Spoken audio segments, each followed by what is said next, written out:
Hello, everybody. Hello. Welcome to a brand new unboxing Supershow live stream. This is like number 12, which is kind of incredible. So, this is 12 out of, was it 2, 3 years I've been doing?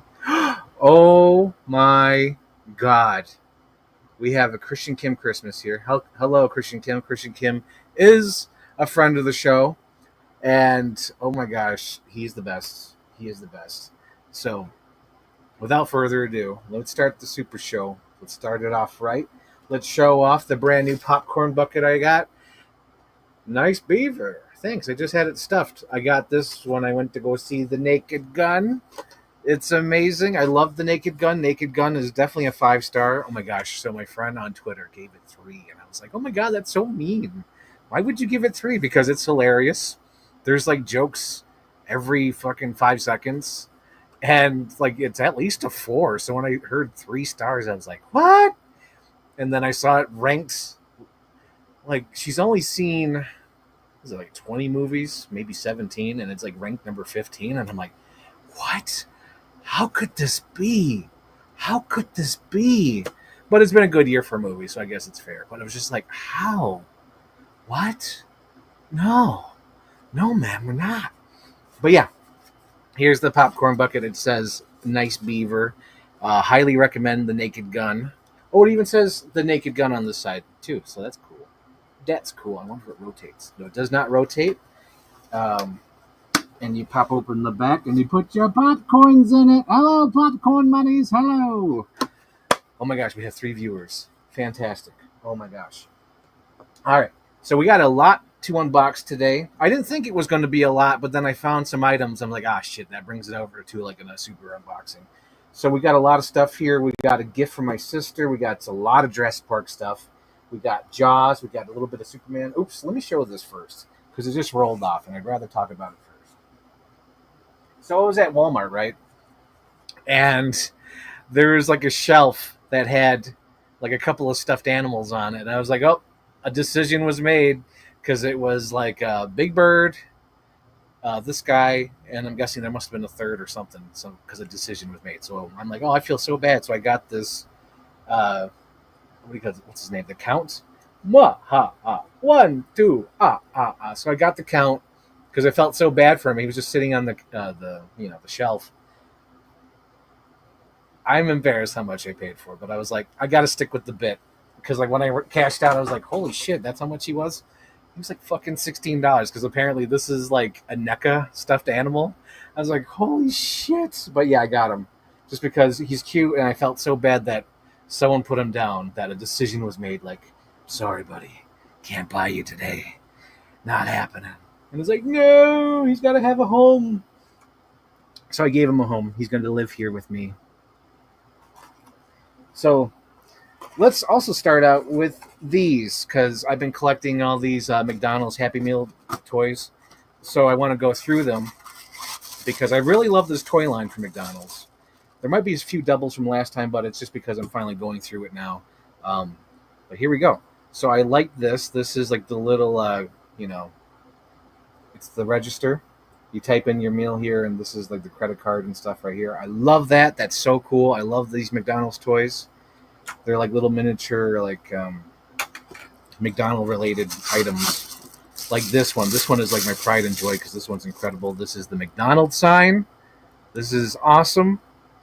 I'm a McDonald's fan, so it's really cool to have this. What else we got?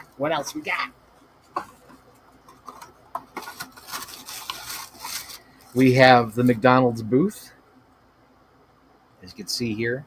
It's a little miniature booth, little M's on it. I like how these don't even look like the ones in the store. These are just like red and yellow, and it's like inside it's all modern, where it's like gray and black, boring looking. It's not fun looking like these. But I love this, though. This is so cool. So cool, Mickey D's. Ba-da-ba-ba-ba. Okay, what else we got here? Oh, we got the tray with the apple slices. The Happy Meal with the apple slices. Would you like apple slices with your meal, sir? Yes, please. Yes. What else we got? We got the fryer. Oh my God, they actually come out. Oh, they just lift. They don't come out, but they lift. So the little fries and the fryer actually lift. You could push them down, and then you could pop them up. Push them down, pop them up. That's cool. That's so cool. Okay, what else we got? What else we got, guys? Oh my God, this is the one I didn't think I'd find. And what do you call it? Actually, my mom found it. She's like, yes, look what you got today. I was like, it's the golden Happy Meal box, the golden Chase Happy Meal box. That's so awesome. So I got that. I might keep that in the box, actually. I think that one might, that might get the special treatment. That stays in the box. Everything else gets tossed out of the box. Okay, what else we have here? I think this is a double. Yeah, this is a double. This is the apple slices with the Happy Meals. The Happy Meal. Ba-da-ba-ba-ba. Apple slices. Okay, what else we got? Oh, this one's fun. So when my mom got this one, she's like, what the hell is this? I don't even know what this is. I was like, oh, it's the Play Palace. So back in the day, there used to be slides and like a little mini playground at McDonald's. And this is what it's supposed to like. This is what it's based off of, but it just looks like a weird square. But yeah, this is like the Play Palace that used to be at McDonald's. As you can see, there's the ball pit. There's the little side netting. There's the slide. There's like the little bubble that would be on the side, the little tic-tac-toe game that you would, move the blocks. And there you go. How fun is that? How fun is that? Okay. And then we got one more here. One more.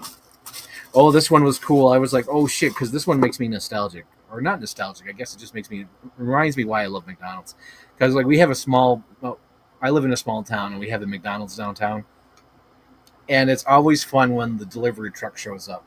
So when I got this delivery truck, it made me so happy. I was like, oh my God, it's just like the delivery truck that shows up at our little McDonald's. Because I think like every Monday, the truck would come there around between like 5 and 7 p.m. and it'd just drop off everything. And it'd just be like crates and stuff. But I love my little mini McDonald's and this is so cool. I love it. Let's go to the comments. I see Christian Kim is still here. Thank you, Christian Kim, for tuning in tonight. I love it. Christian Kim says, brings me back to the days when interiors of the fast food restaurants were more colorful and vibrant. Oh my God, I miss those days. I remember they'd all kind of be different too. Some of them would be like really McDonald's theme, and some of them would be like the white nostalgia, like 90s, like neon blues and purples and stuff. My nearest McDonald's when I was a kid had a Nintendo 64 for all the kids to play. That's awesome. I remember growing up, closer to the city, and there was this McDonald's that had a big giant, what's his name? Oh God, is it Mac Tonight? The big giant moon face guy. I think his name's Mac Tonight, and he was like had a piano in the big giant, the living area, not the living room, but the the eating area, which was really cool. I'm trying to think what else was interesting around here. I think one out of town had like the what do you call it? They had the cop. I forgot his name. It was like Big Mac Cop or something. And they had like the Mayor McCheese and all that stuff. And they had like a little cage. But it was like all the characters outside. And it's so sad now because that McDonald's is just like a gray box. There's no character to it. But back in the day, it had like all those characters. It had like Mayor McCheese. I think it's like Quarter Pound Cop or something. I don't know. I don't know the names offhand. Let's see. What have we got next? What are we going to do? I think we'll start with this Jurassic Park thing just because it's like right here next to me. It looks like I got to spin the thing, but I was so excited to see this when I went into Target because it's the brand new Jurassic World Rebirth vehicle launch and battle vehicle set with the Velociraptor and the rich guy, Rupert Thorne or whatever the hell his name was. Does it say on here? Martin Krebs figure included. Because I feel like this is the only way to get the characters, at least for now, and I want to get the characters. Even though I didn't like the movie. So here's an updated story. So recently, Jurassic World went on digital. So I started watching it. I'm like, hey, I'm at home now. Maybe I'll have a different point of view. Maybe I'll see it differently. And no, I still don't like it. I only made it 55 minutes in and I was like, I got to turn it off. First of all, it was like 1 a.m. So I was like, yeah, I'm going to turn it off. But like I haven't gone back to revisit it again. I was like, oh my God. But I basically had all the same stuff. I was trying to but I was trying to pinpoint all the things that I didn't like. Like I'm like, why did I not like that? Why does that not work for me? And the two things that I could think of right now was one of them was the Altoids joke. And I was like, why does not Altoids joke not work for me? So in that scene, I realized that they're all trying to be funny. There's no straight man in the situation. There's no Jason Bateman. They're all trying to be like, like they're trying to be funny. Meanwhile, the guy's eating Altoids. I don't know if he's supposed to be the straight man or they're supposed to be funny, but they're all being funny, and it doesn't work for me. And then I realized why the hustle scene doesn't work for me is because when it opens up, they cut to every fucking camera angle they have in the scene, and the guy gets up and goes over here and comes back down, and I'm like, you didn't need to use all those camera angles. You could literally just stay at that table. It was insane. But they used every fucking shot they had there. It's almost like, oh, we spent money on these camera shots. We got to use them all. But there was that, and then just to give you some idea of what's in my mind now, because I've been rewatching some of the Jurassic Park movies. I rewatched Lost World. I rewatched Jurassic Park 3.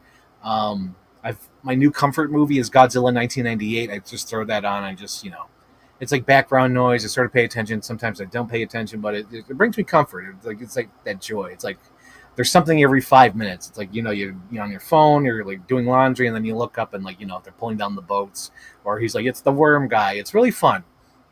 So all these movies I've been doing like a little timer. So about 30 minutes in Lost World, you're seeing like the Stegosauruses. Maybe 24 minutes in, you're seeing the Stegosauruses. So you're doing that, and then I think like 45, 50 minutes in, it's like the T-Rex scene. It's crazy. It's like all, maybe even an hour in, there's a T-Rex scene, but it's like close to that, where it's like you're getting all these dinosaur scenes. I think that's what it was. I think it was 27 minutes in is like the Stegosaurus. Oh, yeah, the Stegosauruses, and then after that, it's the trail, the hunter trail with all the dinosaurs, and you're getting all this dinosaur action, and then the 2 T-Rexes. You're getting a lot of shit in that first like hour. And then I watched Jurassic Park 3. Holy shit, like, I think, Jesus, it's like a quick ride. I think it's like 15, 20 minutes in. You were getting like they're on the island. We're getting chased by the Stegosauruses. Oh, not Stegosaurus, the Spinosaurus. And it's like, it's a quick, like, holy shit, we're going here. And then even the other night when I was watching Godzilla, I was getting tired, so I turned it off. And I, just for fun, I was like, all right, let's see how far the movie is. Because in the movie, it was right at the part when the girlfriend was like, is it me? Is it because I stole your VHS tape? And he says, it's all your fault, Audrey. Good luck. And I went to check the time, and it was like an hour 13. And that's kind of crazy, because if you think of Godzilla, you got like the fucking boats being ripped under the water. You got him attacking the ship. You got him attacking New York City, I think 2 times at least, like the first arrival. And then the second scene with like all the fish in the street. So you have at least 4 or 5 like Godzilla moments in that first hour. So back to what I was talking about. I'm watching Jurassic World Rebirth. 40 minutes in, we barely see the mosasaur. That's when the family's boat capsizes. And then like 55 minutes in, we're finally getting the mosasaur chase scene. And then even that's kind of stupid, because we have one of the guys going like, oh, we don't have to worry about the family. The Coast Guard will show up. And I'm like, you guys are in a no-go zone. What the hell are you talking about, Coast Guard? Like, I know he's probably like trying to lie, but it's like, that doesn't make any sense. Like, I'm like, you hear yourself? It's like there's 30 people on the boat, and they're all looking at him like, are you stupid? Because he said the Coast Guard. And then the other moment is where the guy's like, I'm going to lose them. I'm going to drive through the rocks. And like, the mosasaur doesn't slow down at all when they go into the rocks. Like, that plan didn't work at all. And then the other thing that bothered me, or at least made me laugh when I was watching it, this rewatch, is where like, Henry Loomis, the little nerdy guy, is like, oh, I know, I'm going to go up here and I'm going to shoot the mosasaur. It's got to be at least 10 feet away so that, the penetration and get the blood and all that, blah, blah, blah. He's explaining the scene. And then Scarlett Johansson's like, imagine going 55 miles an hour in that salt water hitting you and that mosasaur is flashing on you. You think you could take that shot? And, Henry Loomis is like, yeah, sure, fair enough. I haven't been in this situation. Here, you take the gun. So she's up there, right? Scarlett Johansson, she's got the gun. And she's getting hit with the salt water at 55 miles an hour. She fucking beefs it. She shoots the dart. I was like, you did exactly what Henry Loomis would have done. What are you doing? This is dumb. I just thought it was dumb as hell.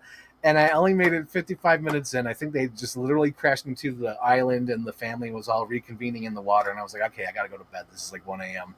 But it was just like, ooh. But with that being said, I still like collecting the toys, just because I love the aesthetic of the toys. I love having all the characters, because as a collector, there's so much of regret of things I never collected or never picked up, or things that I still need to pick up.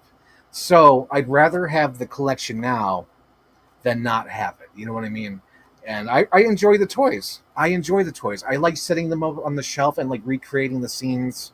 To me, that's fun, and that makes worth the purchase. You know, even though I didn't like Jurassic World Rebirth, I like getting the toys just because I like the aesthetic of them. I like how they're all like nostalgia bait, and I do like that you could pose them and recreate the scenes. And then after I have all of them someday, maybe I could have all the characters stand next to each other. And to me, that's fun because I'm not going to go through the whole speech again, but you know, you know me. I like Jurassic Park. I love the franchise, so I'll always be loyal to it, no matter how bad it gets, because it's just like it's always fun at the end of the day. Even though I didn't like Jurassic Park Rebirth, it's still fun at the end of the day, so it's still there.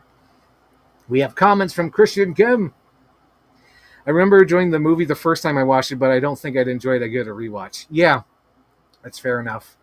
I haven't seen the first Jurassic World since it came out. Maybe I should give it a rewatch. I do still like the first one. The first Jurassic World, I still enjoy it. But although I think I kind of understand why people don't like it, but I still enjoy it. It's just like a what if what if the park actually worked? And I think that's fun. The first three Jurassic Park movies had sauce. Oh, dude, they're all excellent. I think I talked about it in the last live stream, but when I watched The Lost World, I was just so shocked at how they still integrated like practical things and visual effects. Like they could have probably had all CGI velociraptors, but they still tried to have like the velociraptors dig the hole. They had the velociraptor with the thing in its side. They had like the physical effects where Ian Malcolm had the door and he was like interacting with a live action door. It wasn't like a CGI or green screen door. Like he was really acting like there was a velociraptor on it. There was a real velociraptor picking through the window trying to get at him. There's like real stuff in the movie that I enjoy, and I think the highlight of The Lost World was, I think I said in the last live, but I'll say it again, just in case I didn't. But there's a sign that says, "Hey, it's the Coast Guard. Don't there's no food or items or people beyond this point. No live animals, because it's like the Coast Guard. Border Patrol. That's what it's supposed to be, and it's a real life sign. It's a practical sign. And when the T-Rex breaks through it, they literally had like a little explosive on the back, so it went.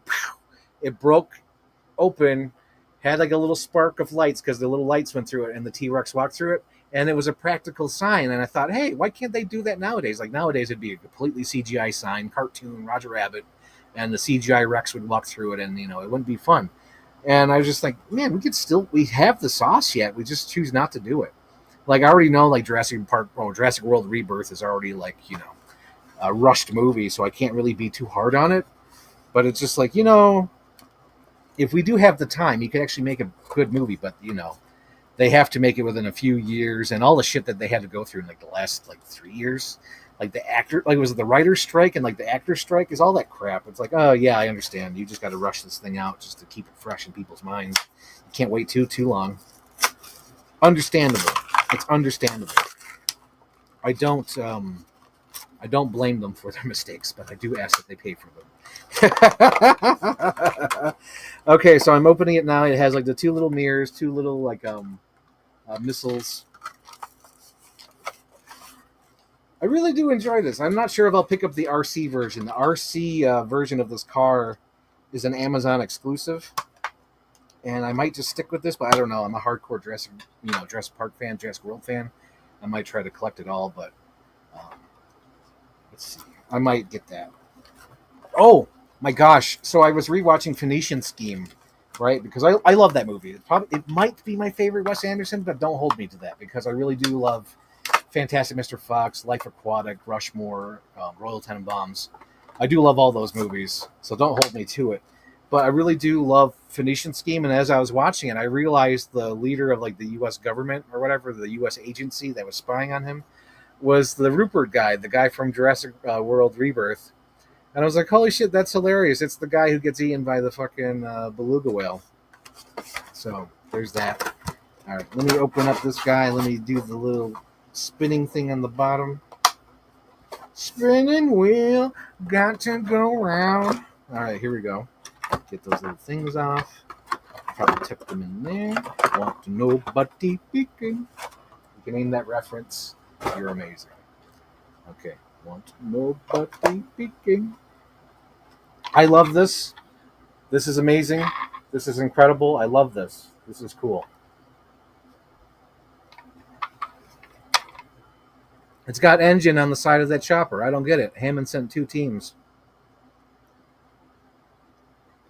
Oh, that's the other funny thing. I like how there's so much math that you need to know in the beginning of Jurassic World. It's like 17 years ago, this happened. 32 years ago, the dinosaurs arrived, and it's like, that's so dumb. Why not just say, like, 1993, dinosaurs became public? Because we all know fucking dinosaurs are, like, cloned in, like, 86, 87 because they had to grow up to be open in the park, right? So that's dumb. That's already, wrong information. And then 17 years ago, it's like, oh, my God. So every time you watch this movie after, it's come out, all that information is wrong. Everything you said is wrong. I want you to know this. Okay, so I'm putting in the little mirrors. So the little mirrors go on the side here. And then there's this, the little rocket.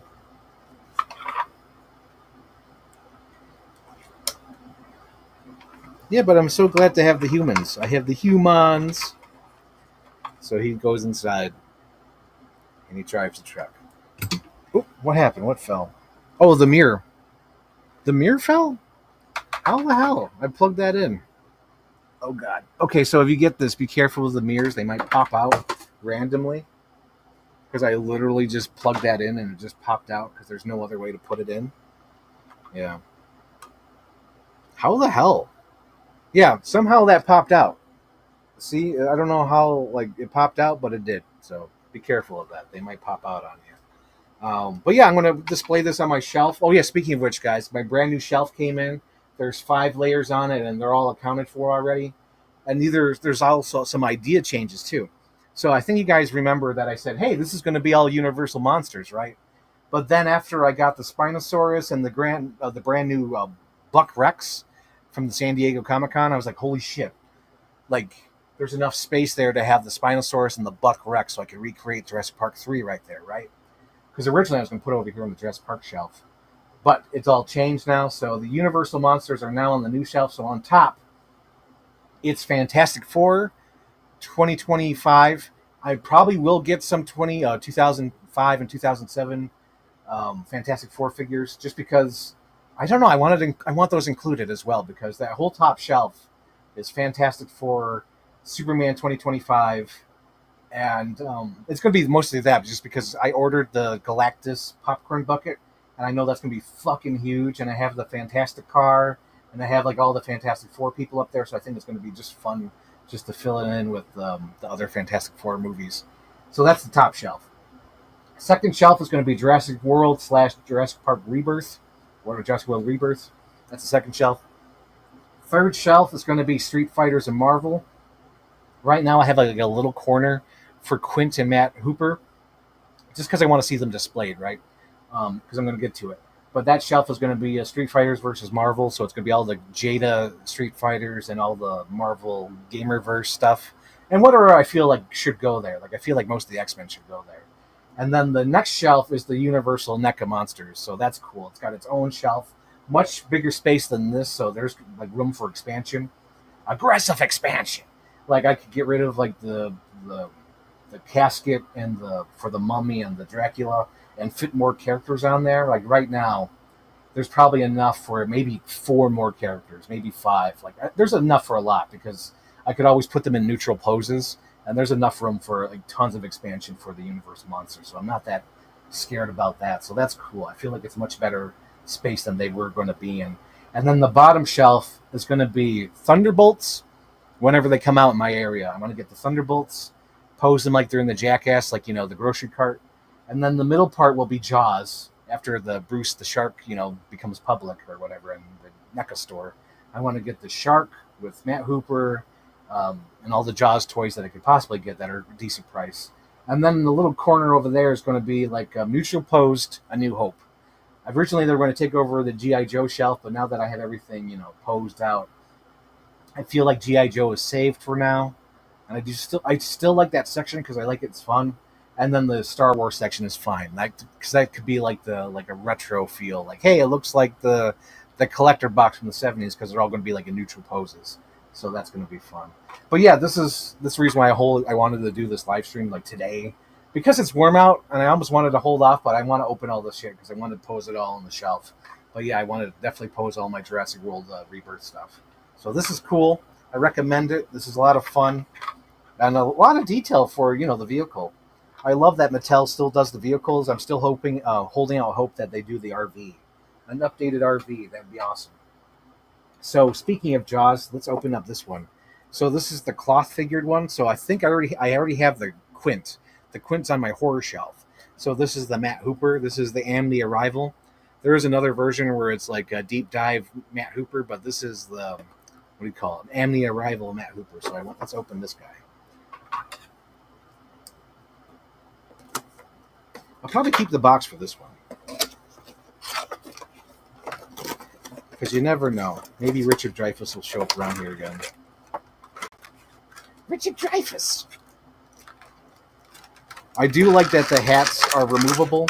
I don't think the hats are removable on the NECA figure. Like they're both NECA, but like on the Ultimate figure, I think that's what they call it.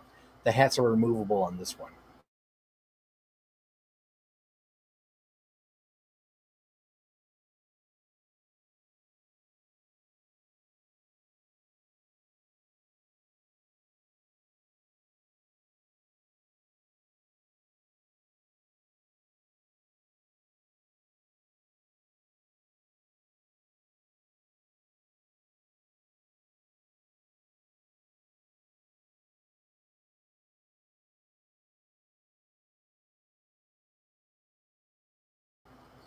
The hats I believe, are molded. There we go. I can see me again. Yeah, I don't know what the hell happened. Maybe I was still here. I don't know. But here we go. Here's the Matt Hooper with his little hat. And then let's put on the... I'm still here, right? Christian Kim, can you hear me? Am I back on? Christian Kim, can you hear me? Are you back on? Christian Kim. Christian Kim. Never mind, we're back. Okay, good. So it did cut out. Okay, I just needed to know that. Luckily, I didn't miss anything. So, okay. So here's the Matt Hooper. Matt Hooper. Matt Hooper. Because I think I noticed right away, so hopefully I didn't waste my breath too much. But here's the Matt Hooper. I do like the clothing. Oh, this is fun. Oh, shit. So you can't take the jacket off because he's got Muscle Man shirt on. I was kind of hoping they could take it off and have him in his gray shirt, but this is fine. This is good enough.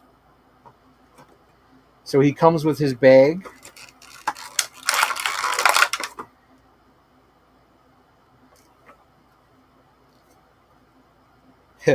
Hey there, little fella. How are you?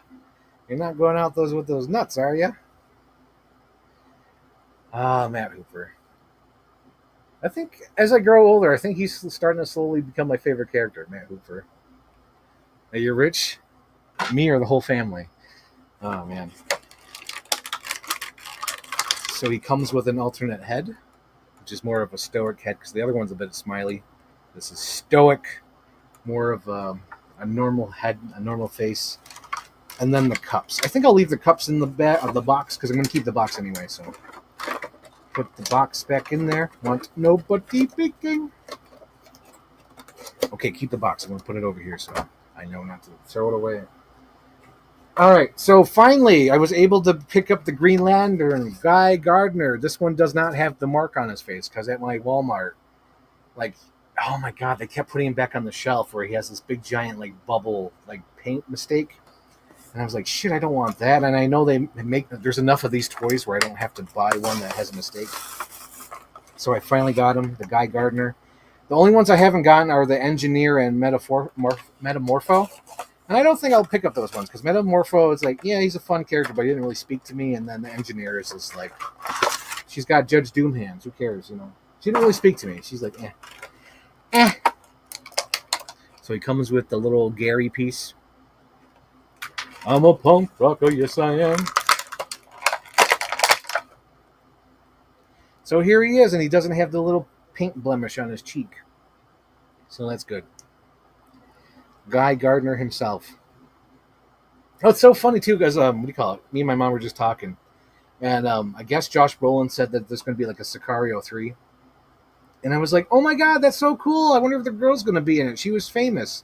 And my mom's like, what? She's famous? And I'm like, yeah, she was just Hawk Girl in Superman. And my mom has already forgotten Superman. She's like, Hawk Girl? What? I don't remember that. And I was just like, oh my gosh, that's hilarious. She's already forgotten. Superman has left her brain already. Speaking of which, we just seen the movie Weapons. Weapons was fucking crazy. And you know what's so funny? I thought that movie was super long. Because like my mom made it sound like it was super long. And not only that, but I went to the theater. We got there about 10:30, 10:40, 10:50 around that time, because that's when the show time was. So we got there around 10:40, 10:50, and I didn't leave the theater until like 1:30, and I was like, "What the fuck? How long was this movie?" I'm not going to give any spoilers. I don't know if Christian keeps saying that. I might rewatch Superman today or tomorrow. Oh, that's cool. It was so funny. My mom completely forgot about like Superman. She's like, "Hot girl, who's that?"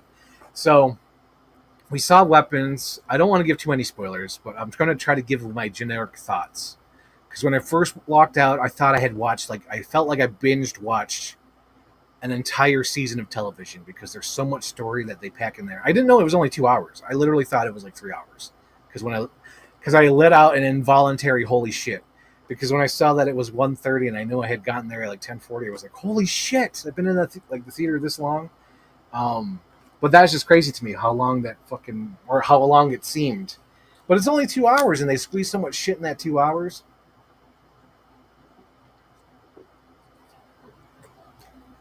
All the acting is good. I don't know if I would recommend it in the theater, though. That's the weird thing. So, because I was trying to think of the Frank ranking. It's like, I don't know if I could recommend it to anybody. You know what I mean? Like, I could recommend, like, I don't even know. Like, my movie, I guess my coworker, sort of a movie person, I think they could handle Weapons in the theater, but I can't recommend it to everybody.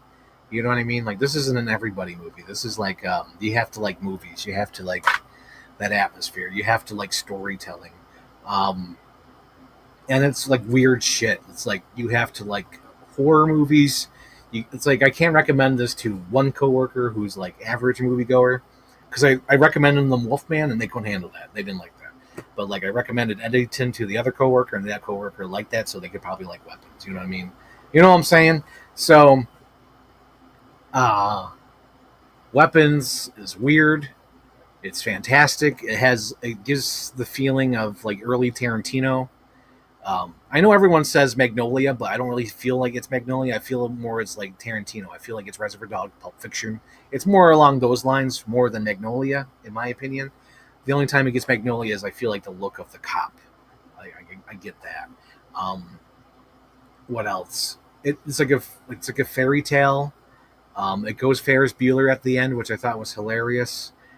It's fun to see all these Marvel actors do real movies. It's like fun to see Josh Brolin, after being Thanos. It's fun seeing the Silver Surfer in this. Wong too. That's funny. I'm trying to think what else can I say without being too specific. I do feel like I need to rewatch it. I think this might be a purchase, actually. I think I like it enough to purchase it, but I feel like I want to study it. I want to know like the film language of it, because as I was watching it, I noticed the color red and blue in it. My mom was like, yeah, sure, whatever, color red and blue, whatever. But like, there's a lot of things that have to do with the red in it. You know what I mean? Because you don't just. Here's the thing. There's a scene in the movie where it's like right in the beginning, in the first 5 minutes when they're doing like the narration. They're carrying a red Coke can. And that could have been anything. That could have been a glass of water. That could have been a Pepsi. It could have been a bottle of water. It could have been a cup of water. It could have been a Gatorade. It could have been anything. A glass of milk. Anything. But it was a red Coke can. And that spoke to me. I was like, okay, they're doing something here, so let me pay attention to the color red. And I did notice a couple things. Like, there's one scene where they're making hot dogs and they don't use ketchup. They only use mustard. And I thought that was interesting. And I feel like, whenever you see red, it's for like the traumatic stuff. Like, there's a scene in the movie where someone paints on the car Witch.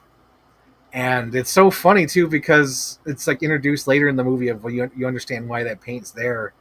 And it's just so funny. It's like, it's almost all related to like the bad stuff, even like the alarm clock with the red letters. Because even that could be anything. That could have been green letters for all we know. That could have been like little, digital clocks that were something else, but they're red specifically. So I know there's film language into the movie, and I don't want to discredit it too much. It's like there's stuff here, and I want to pay attention to it.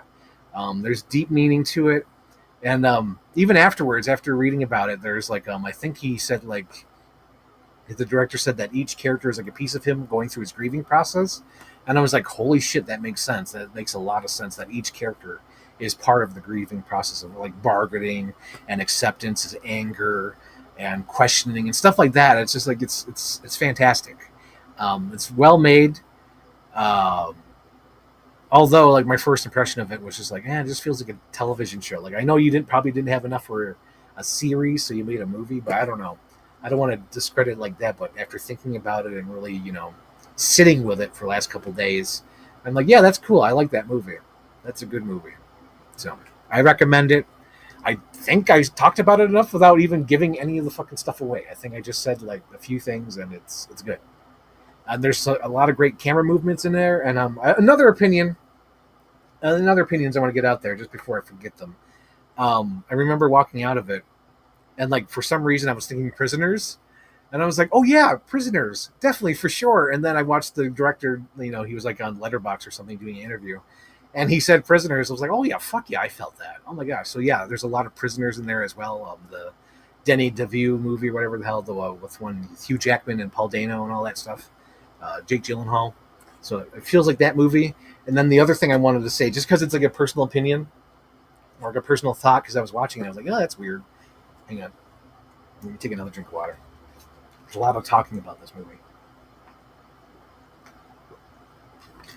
I probably should have drank a warmer water. I think the cold water is a bit rough on my throat. But what was I going to say? Oh, yeah, yes. So I kind of feel like the movie is either referencing David Gordon Green or taking like a nod or something, or maybe a jab, because the school in this movie, I'm like, oh my God, I know the school. I've seen the school before. And it's the same school from Exorcist, the beginning, or the Non-Believer, whatever the hell it's called. The one that came out a couple years ago by David Gordon Green. It's the same fucking school. And then later in the movie, we meet a character who's played by Toby Huss. And Toby Huss was in the 28 Halloween, directed by David Gordon Green. And I'm like, is this like a dig at him? Is this saying like, hey, I could do this better? Or is this just like a weird coincidence? Because it felt weird. It felt like, okay, you're using the same location from Exorcist, the beginner, or Non-Believer, whatever the hell it's called. And then you have Toby Huss in it. It's just weird. I don't know if it's not just a weird coincidence. Because it could be a weird coincidence. Apparently that's a popular location at school. Because they filmed it in Atlanta. Oh my God. If you don't film this in Atlanta, you will be broke. Oh my God, that's a deep cut reference. But anyway, yeah, they filmed this in Atlanta, so maybe they just keep reusing that school. But I thought that was weird. I thought it was weird. Everyone be watching Naked Gun and Weapons without me. I'm so sorry, Christian Kim, but they're good. They're good movies. But yeah, I think that's about it. I don't want to say anything about the plot or anything. I don't think I've said anything about the plot, which is kind of incredible, but yeah. Okay, so the next thing I'm going to unbox is this Fantastic Four She-Hulk. You know what's funny, too? So this pre-order instantly sold out. I remember that. So I'm scrolling on Instagram, and I'm following this, like, the toy photographer, and he posted all these She-Hulk toys. I was like, oh, shit. So I immediately went to Big Bad Toy Store, and sure enough, I'm like, if anyone got their pre-order, and he's already posting it, so that tells me he got his pre-order, so that means the public version must be out there now. Like, whatever toys aren't, pre-ordered. I'd be goddamn, it was fresh that morning, the She-Hulk, so I ordered her, because I know She-Hulk's very popular. She sells out. So I had to make sure I got her. Oh my God, she's got a little bio. Let's read the bio. When the Thing chooses to take a leave of absence from the team, the sensational She-Hulk puts her prodigious, oh my God. I don't know that word. I've never even heard people say that word, because I'm trying to think of my history in my brain. Prestigious. I think that's what it is. Prestigious. Yep. Prestigious strength to test as a member of the Fantastic Four. Okay, so the Thing left, and they're like, hey, She-Hulk, you're in. Prestigious? I don't know. I don't even know if that's the right one. Because I think prestigious is spelled differently. I don't know how to read. No, I know how to read. I noticed that the other day. I was like reading like really good. I forgot what the hell I was reading. I think I was like in public with in the store with my mom, and I was like reading the back of the box or something. And I was like, "Hey, that's interesting." Because usually, like I trip up on my words or whatever, but that's pretty good. Pretty good that day. Today, I don't know. I stumbled on that word. I feel like I let you down.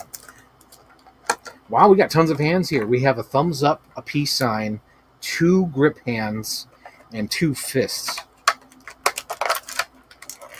That's a lot. Especially for She-Hulk. I guess they feel like they have to go all out for She-Hulk because She-Hulk's like their most popular toy. So this is interesting. She has an alternate head, and you have to plug in the ponytail yourself. You got to do that yourself. So here you go. Here's the She-Hulk alternate head. Christian Kim. I don't remember She-Hulk in the Fantastic Four. I guess she must be. She must be in the books. Oh, God. The other day, I went to Barnes & Noble, and I was like, you know what? Let me look up comic books, because, I've been thinking about Fantastic Four a lot recently. Because I think I might be a secret fan. Like, I have to just, because I was bitching about the movie, like, it's just a proof of concept movie, whatever. But I think I like the Fantastic Four. And I realized this after I purchased the fucking Galactus popcorn bucket. I'm like, okay, if I ever complain about Fantastic Four, fucking punch me in the face. Because clearly I like the characters, clearly I like the movie, clearly I like that universe. But yeah. So I was trying to find like Fantastic Four stuff and, at Barnes & Noble. And they mostly had like modern stuff.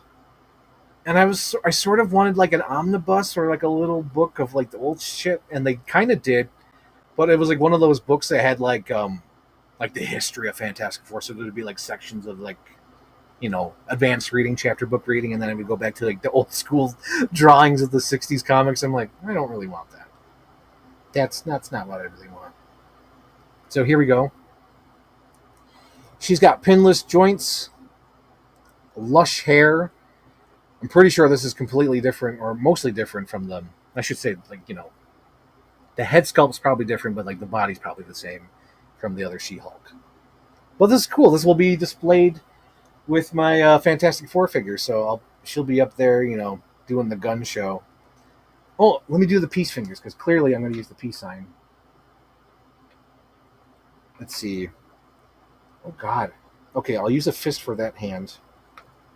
And then this will be the peace sign, because I'll probably have her do the peace sign and have a fist on her side. So let's see. And I'll probably do like swap out the head, because I like the ponytail head.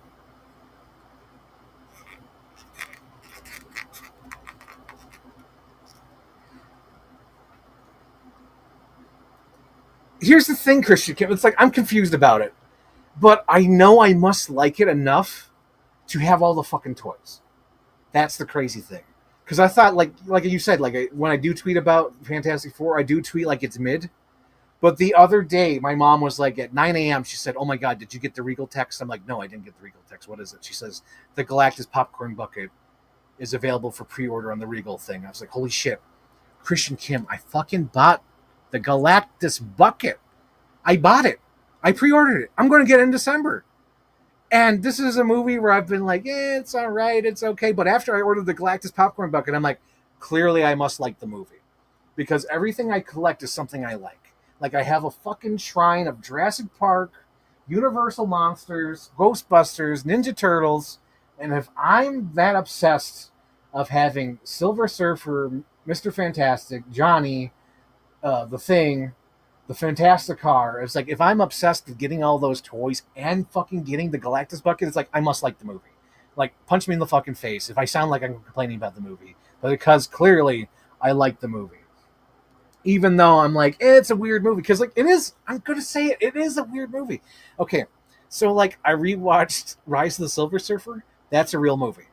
I like that movie. It reminds me of, like, Superman 2 and 3, the Richard Lester Superman movies. It's like fun, cheesy, all for all ages. I really did like that Fantastic Four: Rise of Silver Surfer, but it's definitely not a 5. It's like a Frankel's 2001 5, but like definitely it's like a 3. But so is like First Steps. First Steps is a 3, and it's like a long trailer, but like it's still fun as fuck. Like when they go through like the warp hole, and then like she has to give birth, and like it's like at the end when he's like, "What time has it been? Shut up, Johnny. What time has it been?" That shit's hilarious. So like I do like the movie. I can't lie. Even though my online presence is like, is this movie all right? It's like, no. I fucking like the movie. Let me shut up. You know, it's like, let me shut up. I like the movie. You know what I mean? So here we go. I love this. I absolutely love this. So this is the peace sign with the fist to the side with the hair. Oh, okay, here we go. Oh, I think they're both good. I think they're actually what's the best. No, hang on, that's too much. That's too much. I think Silver Surfer is the best part of the 2007 film, and I feel like Silver Surfer is sort of forgotten about in the First Steps movie. Like you see her, and then she's kind of gone, and then she comes out of nowhere. Um, but yeah, I do like both performances. I do think like at some point, I know when I get the DVD and Blu-ray or whatever, I want to do like fucking like Lady Gaga remixes of "I herald his beginning, I herald your end, I herald Galactus." Like I can completely see like a Lady Gaga music video with that. It's gonna be fucking fire, dude. But yeah, I like her in the new movie because I like her like subtle relationship with Johnny. I love the fucking Terminator 2 when she gets sucked into the black hole. That's completely like T-1000. It's fucking awesome. But I do like the Silver Surfer in Rise of Silver Surfer just because he's so stoic and so mysterious. And I thought it was fucking crazy that the government was going to torture him. And I'm like, oh my God, that's right. This is George Bush era. Like, we're dead heat in the middle of the George Bush era in that movie. And I thought that was crazy that they were going to torture him. And that the government was so, displayed in, like, not so good of light. I felt like that was kind of rare because, like, that's the same year where Transformers came out. And it's like, USA, USA. And then you watch fucking, Rise of Silver Surfer. And they're like, we're going to use you to help us. And then after you help us, fuck you. We're going to do what we want to do. And not only that, but we're going to torture this fucking alien. It's like, holy shit, all this in a kid movie? Oh my God. That's crazy. Oh my God, my most favoriteest person in the fucking world is here, and now I'm fucking nervous. I am so nervous. This is Cinemorph. This is Cinemorph. Oh my God. I got to tell the origins of Cinemorph. Holy shit. So, like, I literally think this is like a week after I had just watched Lake Placid. I shit you not. Because, like, my mom comes over for movie Fridays and we watch movies. And we were really into, like, the monster creature shit. So I was like, let's watch Lake Placid. I think it was right after we watched, like, Deep Blue Sea or some shit. So, like, literally a week or two after that, I see this tweet go out. And it's Betty White from Lake Placid, and it says, if I had a dick, this is where I tell you to suck it. And it's completely the wrong thumbnail. And I'm like, Cinemorph. I didn't even know Cinemorph at this time. I'm like, I'm triggered because, like, I'm me. I'm like stupid OCD. I'm like, this is not the scene. This doesn't go with the thumbnail or whatever. And then literally like 2 seconds later, Cinemorph like posts like, here, so you're not triggered. And it was the corrected thumbnail with the thing. And I was like, thank you. And we both followed each other like at the same time. And now we are family. Cinemorph is my sister. She's my friend. She's my ally. I will support Cinemorph until the fucking end. She is my favorite person ever. Oh my God. She is so awesome. But yeah, we connected over fucking Lake Placid. And I love Lake Placid. It's so good. Oh my God. Oh my God, I'm going to cry because I love Cinemore so much. I'm like literally tearing up right now. I love Lake Placid. One of my favorite things about it is like it's 84 fucking minutes long. It's basically like a 60-minute movie. I love that. But yeah, I love Cinemorph. Just probably a week or two ago, she just started streaming again. And she's like, oh yeah, I'm just beginning. And meanwhile, she has like all these fucking cool graphics and stuff. But then at the end, oh my God, Christian Kim, you're going to love this. So at the end of her live stream, she's like, okay, guys, I'm going to wrap it up. This has been like, This has been fun. So she's like, I'm going to save the game. And the fucking screen goes black. And then like her little graphic goes up of like the little like alien cinemorph comes up, and like the chat is like freaking out, like what happened? Where'd she go? Is it over? And it was like the Sopranos ending. It was like don't stop, and it went black. And we're like, she didn't even say goodbye. She didn't even say goodbye. Luckily, she popped up in the chat. She was like, oh my god, I didn't have this set up right. She didn't like have like the right chord in the right place or like some setting. But it was funny. She talked to us in the chat before we all left the chat. But like that's one of my favorite stream moments I've ever seen in my life, where she was like, because it was friendly the whole time. She's talking to us. She's walking. She's playing Death Stranding. Oh my god, Cinemorph. Every fucking day, or at least every other day, I get a recommendation like, "Hey, someone's playing Death Stranding." I'm like, I don't care. It's like I only care about Cinemorph. It's like what the hell? So I get like little notifications like, "Hey, this person's playing the game." I'm like, no, I want Cinemorph. I need Cinemorph.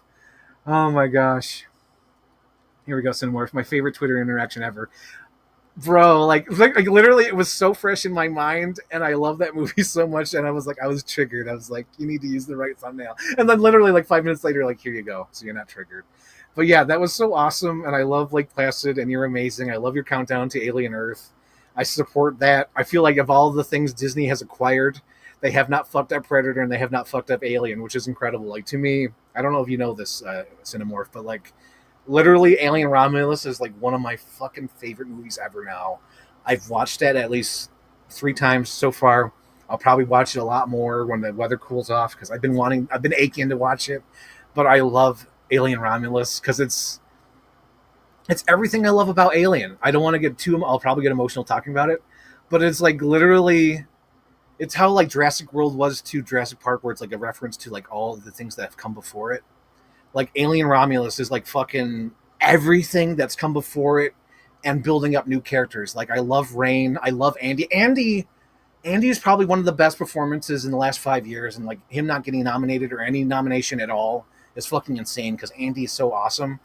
Um, and I know people had a problem with Ash, but like to me, Ash was completely like the Disney ride where you're getting on the ride, and the little ride cue comes on and says, "Hello, my name is Ash," or whatever his character's name is. I know he's like another version of Ash, whatever. You know what I'm talking about. But like he pops up on the screen and says, "Please keep all hands and your arms inside the vehicle at all times. Enjoy the ride." Like he kind of seems like that. The zero gravity shit. Oh my god, it's just so awesome. Like I can't wait for them to build onto that world. I think they're working on a sequel, or at least planning on it. I'm excited. I love that shit. So good. Um, you don't have to feel terrible. You at least talked to us. You didn't leave us out in the cold when you did that. Oh my gosh. Oh, there's Christian Kim. Yes. Did she at least save the game? Yeah, she saved the game, but it was completely like fucking Sopranos. Because when she saved the game, I guess that's when it cuts out whatever she had connected, like, ended when the game ended and when she shut off the game.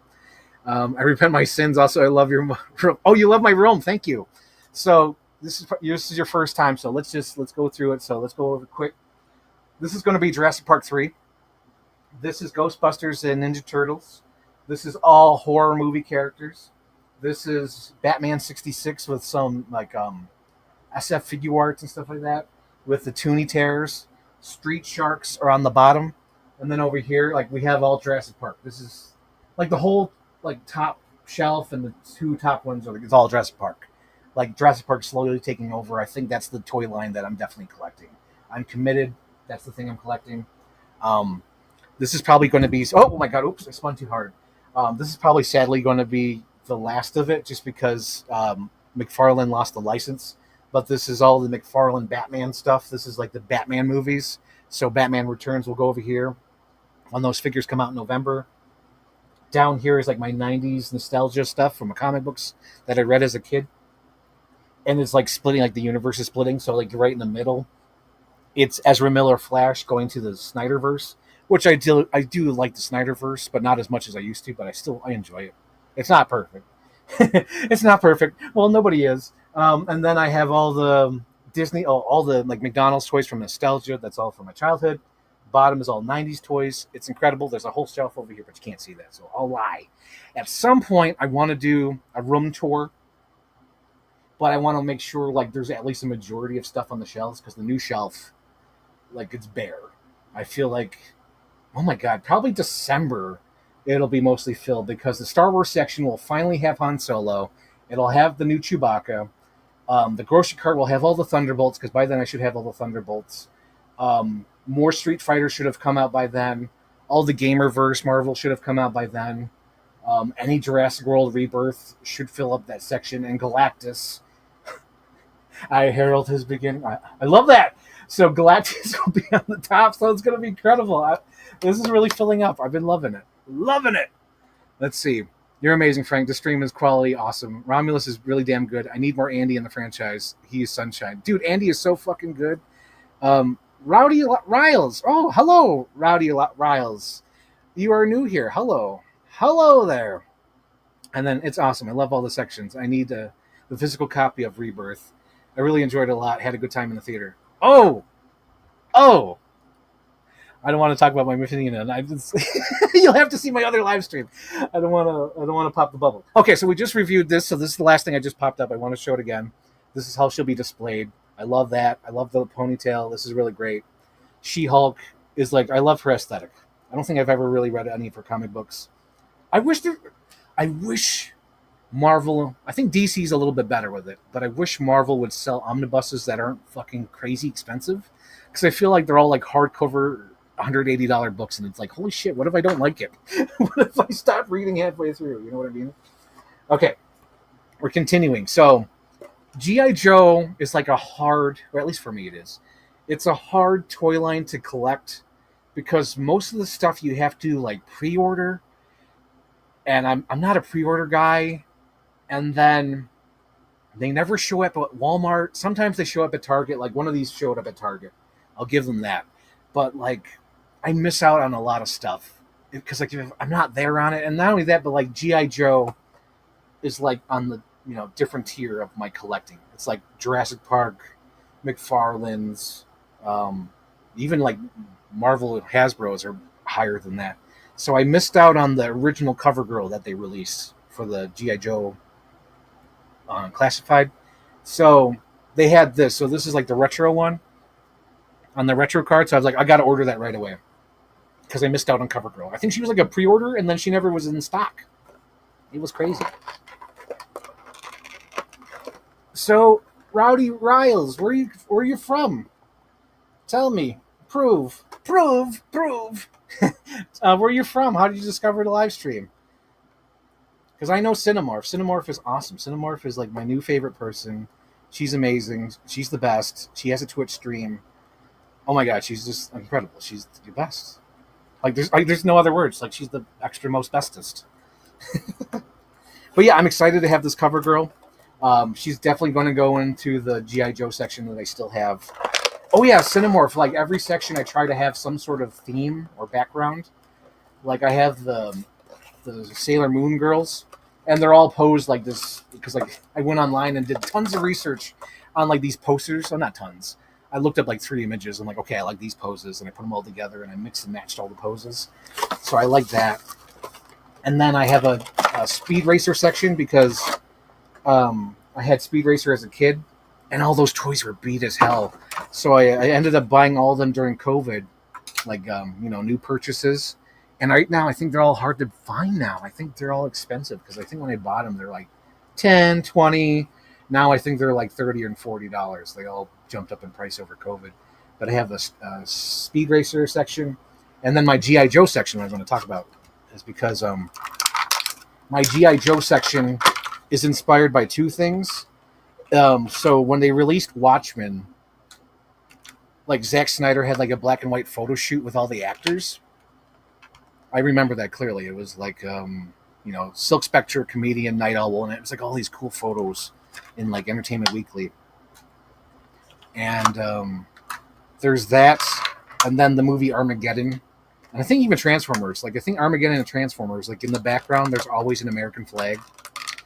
So my G.I. Joe section is basically if the Zack Snyder photo shoot happened with the big giant American flag in the background. And each toy, I don't even think it has like their original accessories. Like all the toys have like different accessories I've collected over the time to make them unique in their own character way. Like I have a guy holding a dog. I have the guy with a ski mask holding a pizza. I have him holding the world's greatest boss mug. I have her holding like a Desert Eagle. Like none of that shit came with them. Like there's one that says "Make love, not war." I love that. And it's so cool. And I don't think any of that stuff came with it. But yeah, I wanted to add a new character, Cover Girl, to it. But of course, I don't think I'll keep her head on there. Oh, you can swap out the hat? No, that's weird. Okay, so I thought you could swap out the hat, but clearly the hat is attached to this head. But yet her wig came off. I think maybe it's easier just to remove the head. She almost looks like what do you call it? Oh God, what's the character's name from Small Soldiers? The bar, like the is it Gwendy? Gwendy dolls, not those stupid Gwendy dolls. That's what she looks like. Oh, I broke a nail. Not those stupid Gwendy dolls. But no, I wanted to swap out her head with the baseball cap. She'll match the Michael Bay aesthetic with the baseball cap. That's cool. That's cool. And she has like a little cartoonish gun. I guess I'll keep it with her. I'll have to look for a cooler gun because I have like 3 accessory boxes. They have so many different weapons and accessories. And whenever I see like these little cartoony G.I. Joe weapons, I'm like, it doesn't match my aesthetic that I'm going for. But yeah, she's got like this big giant cartoony black gun. It barely sits in her hand right. And she comes with these other accessories. She comes with this rifle. Again, cartoony crap. Standard issue is insufficient. All the Small Soldier references today. But I do like her Triple H hammer. She just come with a Triple H hammer. It's all about the game. I like to play it. It's all about the game. Ooh, I like to play it. But yeah, here's the Cover Girl. I'm glad I have her. I missed out the first time with her original release. Okay, here. Oh no. No, wait, it's all right. My wife says I drive her nuts because I'm consistently reorganizing my sections in the office. Hard relate, because you have no idea. Cinemorph. This used to be my 1/6 scale section because I like to see all my characters of 1/6 scale. And then it became like, oh, this will be my reference one. So all my little references are up there. And then it evolved to, no, it's going to be Universal Monsters. And now it's no longer Universal Monsters. It's going to be Jurassic Park 3. So I understand. I understand completely that sections keep being reorganized. So glad you take them out of the box. I do that too. It's all too cool to be kept in the box. I know, like, the only time I keep things in the box is if it's, like, really special or if I feel like I might meet that actor and I want to keep it in the box. Like, there's a Wednesday Addams, like, what's it, what the hell's it called? Cannibal High School? Monster High? Monster High. That's what the Cannibal High School. Monster High figure, and I kept that in the box just in case I meet Jenna Ortega, because I feel like that'd be a cool display piece if I ever meet her, but I kept that in the box. What else have I kept in the box? I think I kept a Shawn Michaels in the box, but I bought 2. Just because I really wanted to display Shawn Michaels. Because you see that little white figure right there? That's Shawn Michaels on his WrestleMania debut. But yeah, I hardly keep anything in the box. Unless I really, really want to. And I never really want to. Okay, so we did the Cover Girl. She's going to go in the G.I. Joe section. I love that I didn't miss out on her. It's difficult collecting G.I. Joe just because it's all pre-order. A lot of it's pre-order. A lot of it's online only. And rare do I ever find it in the store. And the other thing is, it's okay because it's G.I. Joe, I understand, but there's a lot of reuse. I understand the process, but there's a lot of reuse of the pieces. And it's like, oh shit, I could do that myself. Speaking of which, oh my gosh, I had an idea the other day, just yesterday. So I was trying to pose my Lex Luthor with the Superman stuff on top of my shelf. And it was hard posing him. And then like his middle section popped out because he's just like a little ball joint. He popped off and I realized, I was like, oh shit, there's that Alfred Pennyworth from BVS that has the purple vest with like a blue or dark shirt with the tie. And then I could swap out that top, put on the purple legs from this outfit, and swap out the Nicholas Hoult head and have a biblically accurate Lex Luthor. And I think I'm going to do that. So I have my Lex Luthor up there just for now, but I definitely think I'm going to order the Alfred Pennyworth, swap out all the pieces, and basically, what's it called? Kit Batch, my biblically accurate Lex Luthor from Superman. Superman. That makes sense. That would be cool. Signed by her. I know. It's like there's some things where I don't take out the box because I want them to be signed. Like I had to get two April. Here's the thing. I think I bought two April O'Neils on accident because I pre-ordered. I pre-ordered April O'Neil through the NECA store, and I think I forgot. I think my little Pooh Bear brain forgot that I pre-ordered April O'Neil. So when I was in Target, I was like, "Oh, April O'Neil," and I bought April O'Neil, and then in the mail I got April O'Neil. So I was like, "Oh, I have two April O'Neils now." So I kept one in the box, and luckily I met Judith Hogue last year. That was like, okay, guys, I did not expect. I think I've talked about this before, but I'll briefly hit on it again. Like, I didn't think I was going to be that starstruck, but I was so starstruck when I met her because I was just. Not only did she treat me like a VIP fan, but like she almost felt like I was the only one she saw. You know what I mean? It was fucking weird. Like I think she treats everyone like this, but I felt like I was seen. She was so nice to me. She was so kind to me. And like growing up with I'm gonna get emotional. Growing up with Ninja Turtles and watching that so many times on VHS and meeting Judith Hogue and having her sign my April O'Neil toy. And not only that, but like she was just like, she's like, "What quote do you want on there?" And like I was so nervous around her. I was like, the only quote I could think of was, "That must be Splinter's favorite." And she says, "Oh, I love that line." She wrote it on there. And I was just like, "Oh my God, I'm gonna cry right now." But it was so amazing meeting her. And I saw her at the photo op. I saw her at her table and at her Q&A where she gave me like the full story about her joining the movie Armageddon. Like I said before, like Armageddon's probably one of my all-time favorite movies. Oh yeah, it is. It's in my top 101 movies. What the hell am I saying? Yes, Armageddon is one of my favorite movies ever. And she's in there in a little tiny role, and she answered my question because at that con, I was wearing the fucking Armageddon shirt. Oh my God. Anyway, had a great time with her, so that's why I'm like, some things need to be signed by the actors. And I was just giving an example of that. But yeah, I love Judith Hogue. I love Judith Hogue. Japan has made me want to buy toys. I don't have the money or the space. I understand that, Christian Kim. Because when I lived in LA, there were so many things that I bought, but I didn't have the space for. And there was things that I wanted to get, but I didn't have the space for. So like, right now I regret, but I didn't have the space or the time. I wish I had gotten all the A-Team guys. Because all I have now, I have Liam Neeson and I have Face. I wish I got the Bradley Cooper figure. No, not Face. I have Hannibal and the helicopter pilot, Murdoch. So I have Murdoch and Hannibal. I wish I got B.A. Baracus. I wish I got Face. I wish I got the A-Team van. They were all there at that toy store. It's one of my biggest regrets because now all those toys are crazy-ass expensive. And all I have is Hannibal and Murdoch. And, oh my God, I rewatched that movie with my mom just recently. And I was like, oh, fuck, I wish I got those toys. Because I do like that movie. I do like A-Team. But yeah, I totally get it, Christian Kim. I only got a few things when I lived in LA. I got like the Terminator 2 action figure. And then I got the Mr. Prickle Pants toy. Because like I'm like, how am I going to find Mr. Prickle Pants ever again? You know what I mean? Let's see. How many years have I been collecting? Let's see. I think I've been collecting since I was able to like buy them myself. Because like in high school, I mostly collected movies. Because I would get my dad's child support check or whatever. And I was able to buy stuff I wanted. Hang on. Before I open it. This is the Blanca, the new Jada Street Fighter. Okay. So now you know what I'm opening. So back in high school, I was collecting mostly DVDs.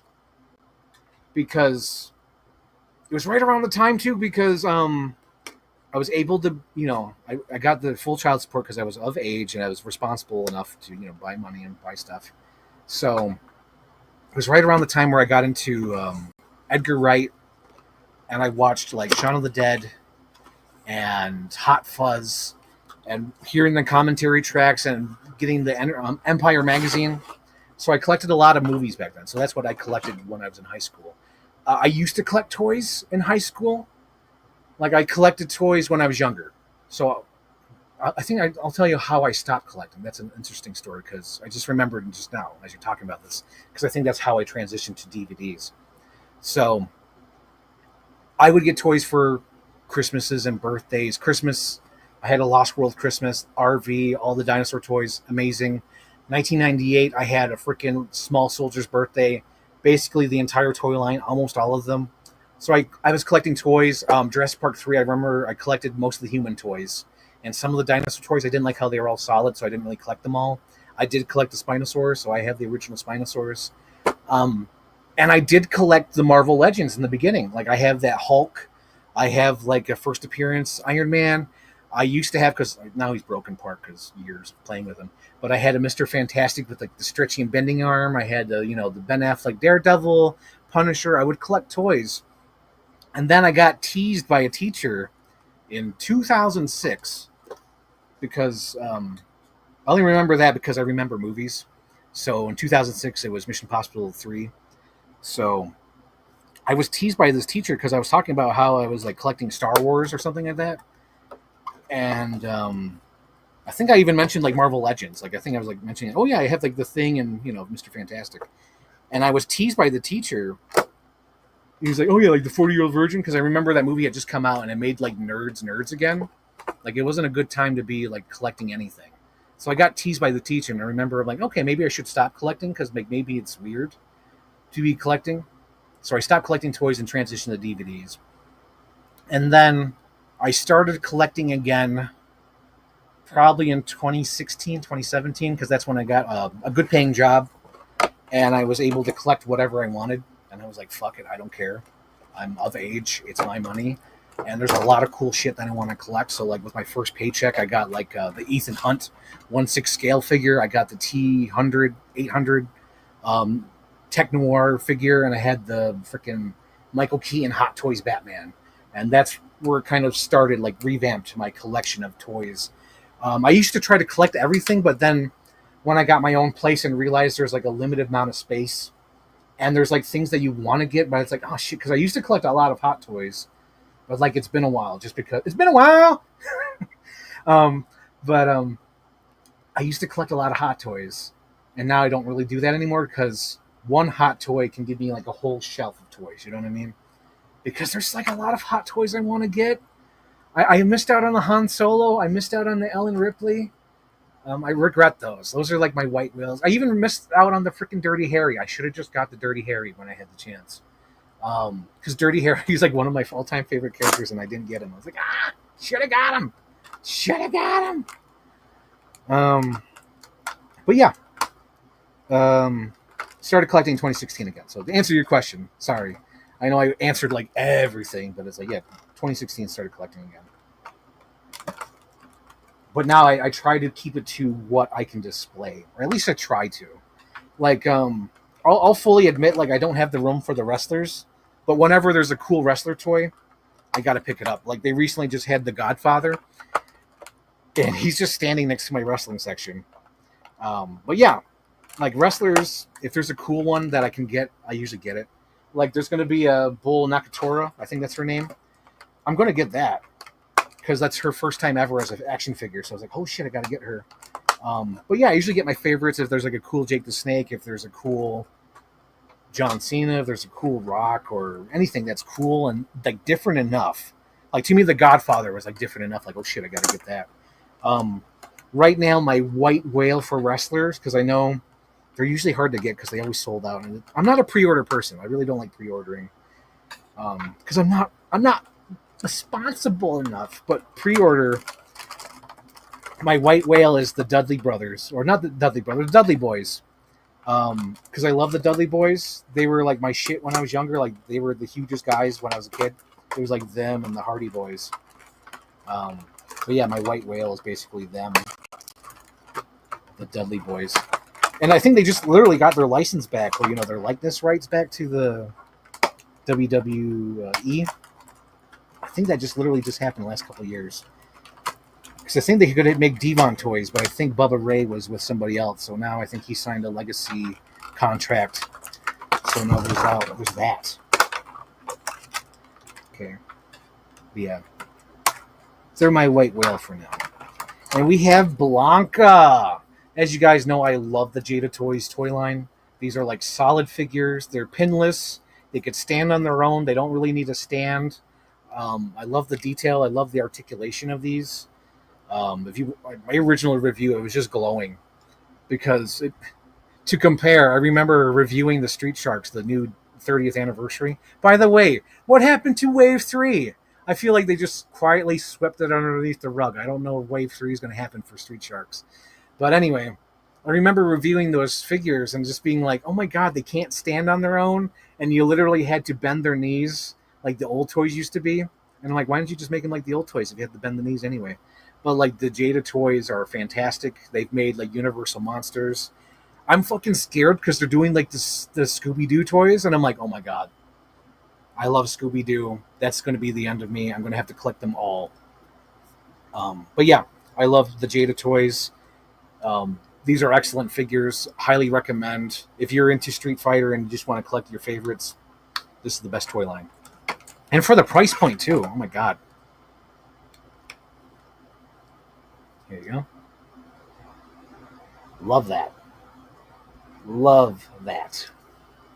Yeah, so he'll be displayed on my Street Fighter shelf. Oh, my God, that's going to be so cool. It's going to be Marvel and Street Fighter. Basically, my Capcom versus Marvel shelf. It's going to be hot. It's going to be hot. So he comes with an alternate head and two hands. Basically, he comes with two fists and then two grip hands. So if you want him to hold like a sandwich or a drink or an accessory, you can do that. You can have them hold the figure too. That'd be cool. That'd be pretty cool. Well, I know. Like this. Where'd the plastic go? Where'd the plastic go? Oh, no. Oh, no. Oh, no.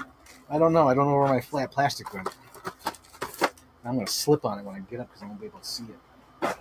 All right, what are next? Oh, my gosh. This are next. Hang on. We got a new comment here. New comment. That was my situation. Ever since I got a good paying job, I started collecting. It just wasn't possible before now. I say treat yourself far too much. Bro, treat yourself any way possible. That's what I do. I'm to that point where there's some points now where I'm like, okay, just maybe not too much. But like this is a too much moment. So I just got this Funko Pop because I wanted the Gurgi. I wanted the fucking Gurgi. But yeah, I'm shocked that Funko Pop's made a Black Cauldron. They're really scraping the bottom of the barrel now. Funko Pops, I keep trying to keep getting out of it, but like I've gotten so many in recent months, so I can't say I don't collect them anymore. It's like, no, I still collect them. I'm an idiot. Because recently I got the Poison Ivy from Batman and Robin. I got the fucking Goosebumps Haunted Mask. I think Mr. Toad or Ichabod, something like that. But I had to get this Gurgi. Gurgi! I'm the Gurgi! Oh my God, look at the Gurgi. The whole reason why I got this stupid Funko Pop. Oh my God. Oh, you know what Funko Pops I'm scared about finding in the store?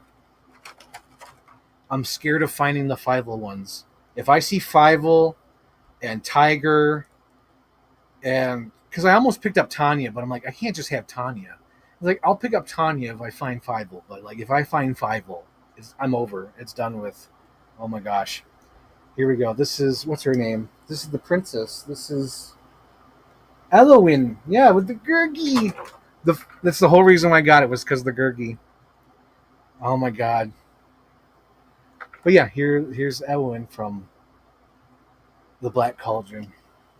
Low key, I do like the Black Cauldron. It's been years since I've watched it, but I do remember liking it.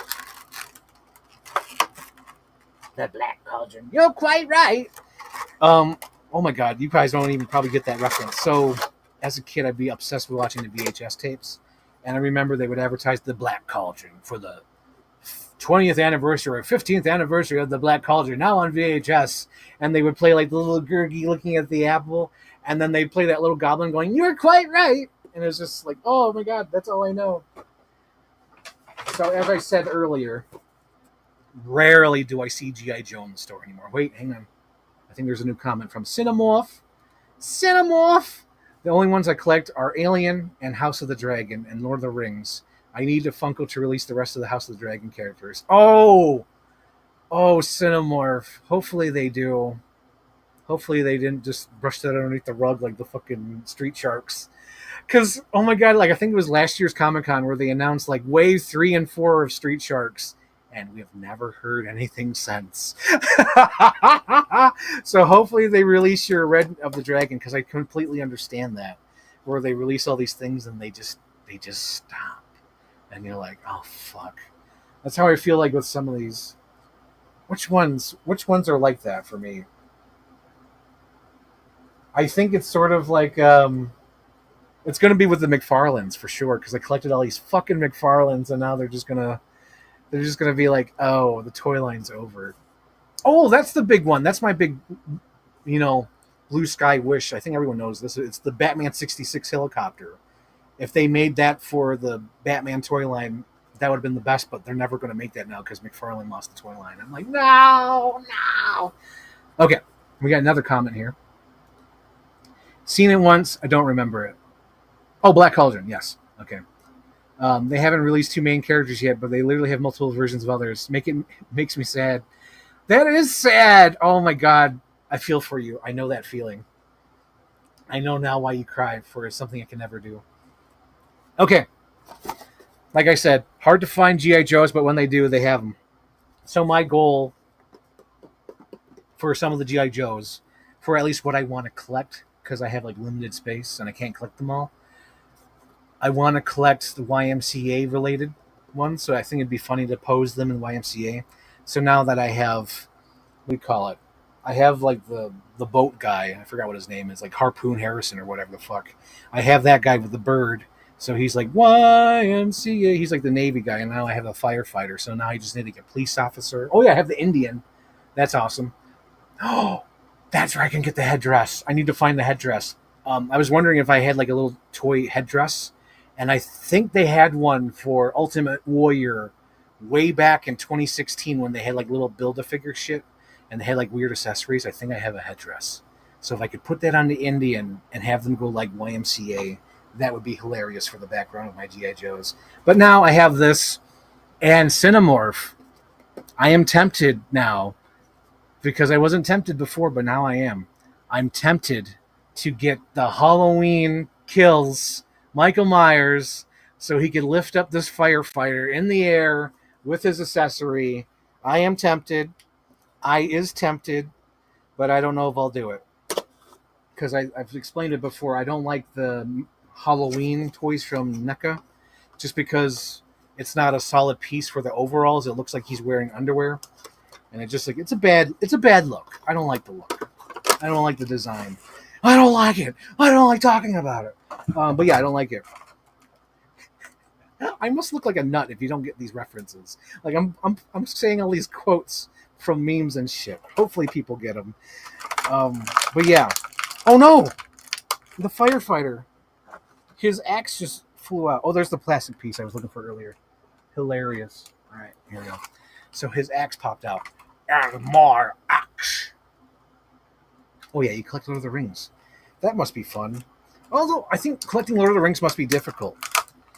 Because I don't know how you collect it. Do you just collect on your favorite character, or you go by likeness, or you just go by feel? Because I've always wanted an Aragorn, but like none of them ever look like Viggo Mortensen. And I love Viggo Mortensen. And it's the whole reason why I would want to get an Aragorn, because I want a Viggo Mortensen. But none of the figures ever look like Viggo Mortensen. And it's so funny, too, because like the Frodos and the Sams and, the Gandalfs, they all look close enough. They may not have the likeness for them, but they look close enough. But like the, Strider and Aragorn figures, they're never ever up to snuff. I never like them. And that's like the only figure I'd want from like Lord of the Rings. And it's like, ugh.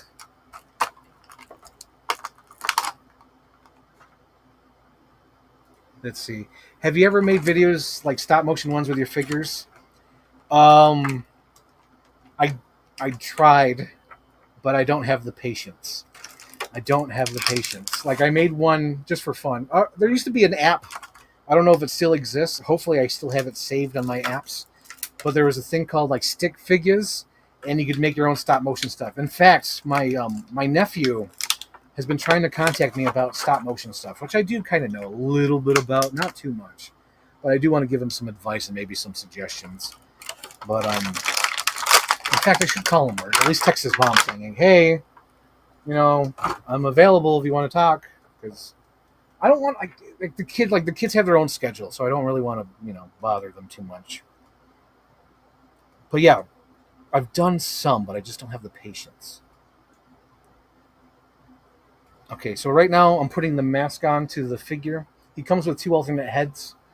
I'm just jumping right in because I love this firefighter. Wait a minute. Does he have a helmet? I should have looked at that before I opened it. I feel like an idiot. Oh my god, I just emptied it all over here and I don't know if he had a helmet or not. He must have a helmet, right? Oh, there it is. Oh my gosh. I was going to say, you're an idiot, Frank. You're an idiot. You're so stupid. Okay, I don't know how the helmet goes on first. Okay, let's try this. I'm going to pop the head. Okay, I'm going to pop the head. Oh, shit. Okay, so I pop the head. And then hopefully get that under, right? Okay. There's a lot of shit that goes on. There's a lot of pieces popping off and going on. But okay, so the mask has to go on first because that has to go on underneath the helmet. So how does this work? Magnets, how do they work?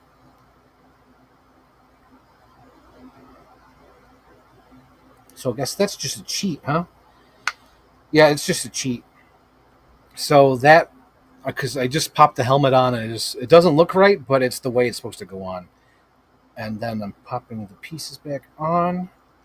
Oh my god, this is difficult, lemon difficult. All right, here we go. There we go.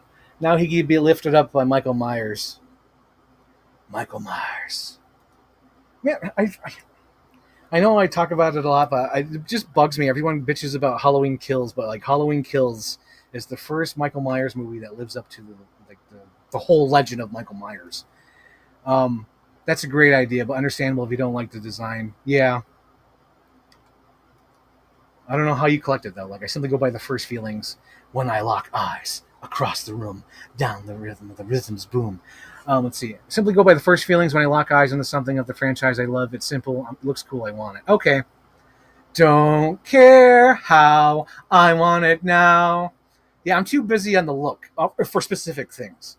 Like this Gurgi is just like a little black-eyed, like a doll's eyes, creepy thing, but it's the Gurgi. I like it. But like when it comes to something like Viggo Mortensen, it's like, no, I love Viggo. He has to look like Viggo. So that's why. And the same thing with like the Ghostbusters. Like, I like the original wave that they did because like the ones that they have out now, it's like it's almost like they know they can't get the likeness right, so they're doing like a cartoonish stylized version of it. And I don't like it. I don't like it at all. But I like the realistic Ghostbusters I have from Mattel. Well, not Mattel, Hasbro, my bad. Oh my god. The only Mattels I have for Ghostbusters are Dana, because that Dana is clearly better. It comes with the stand and everything. And the other thing that was better was oh god, what's his name? Rick Moranis' character. I forgot his name. It's slipping my mind. But the Rick Moranis Mattel was so much better than the Hasbro. But yeah, boy! I go by likeness for my collection. That just unlocked a memory. I used to do stop motions with my Bionics when I was 11 years old. Dude, I wish Bionicle would come. Like, that needs to come back. Like, I'm with you, Christian Kim. Like, Bionicle needs to come back. That's crazy. If Bionicles came back, Dangerous Habits were about to start. Dude, I'm with you. If Bionicles came back, fucking dude, I'm getting Bionicles. Like, I have some of them. I know I have at least half of them, I think. I don't even know how many there are, but I have like the core 8 or whatever. I have the white one, I have the green one, and I think I have the blue one.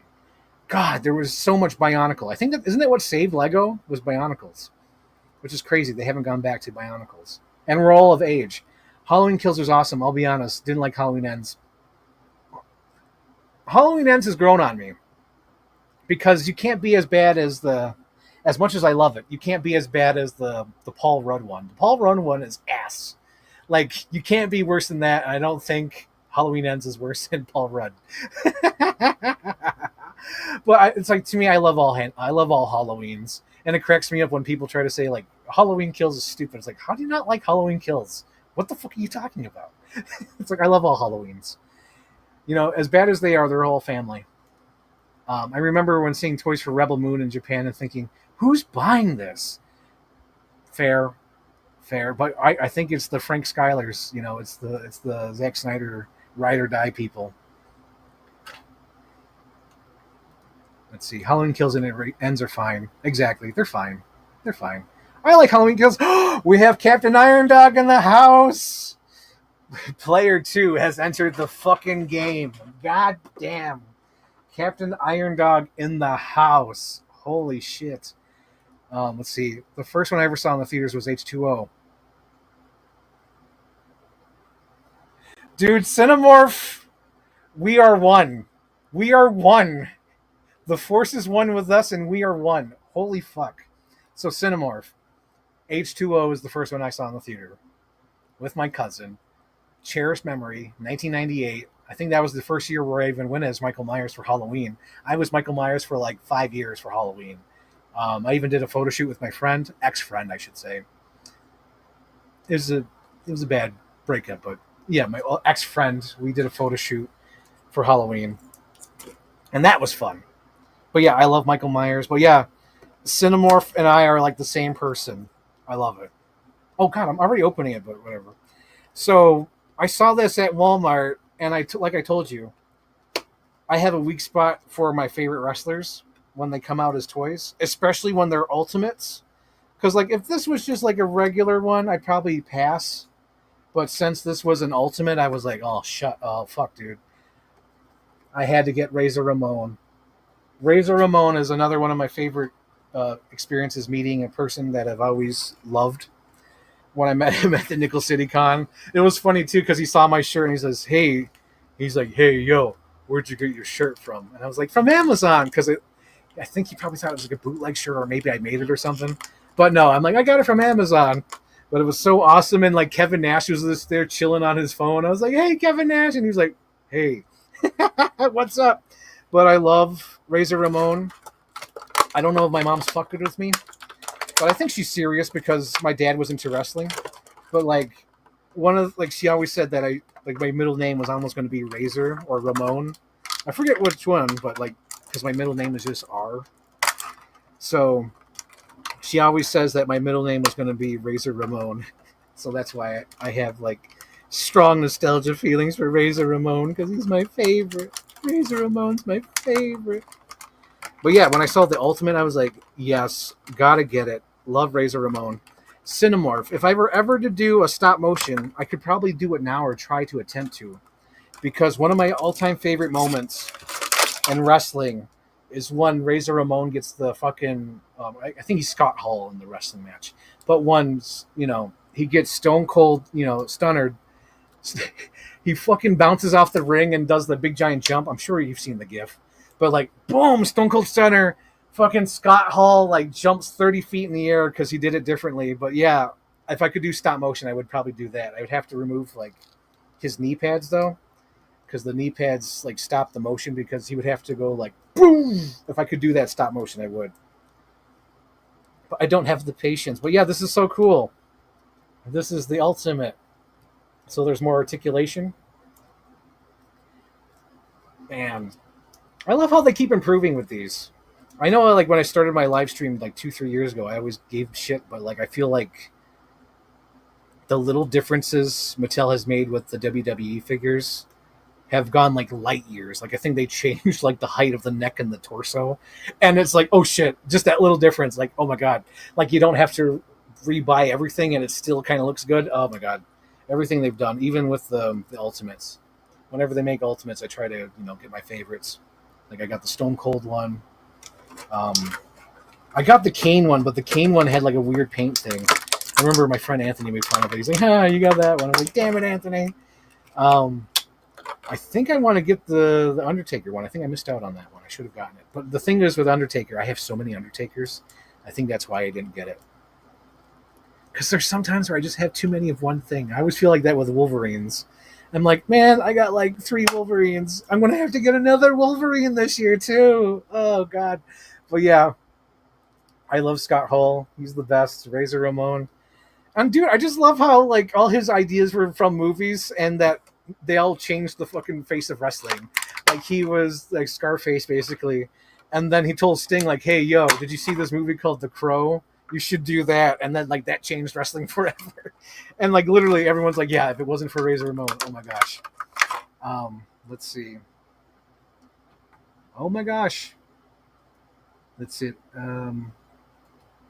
Yeah, he here.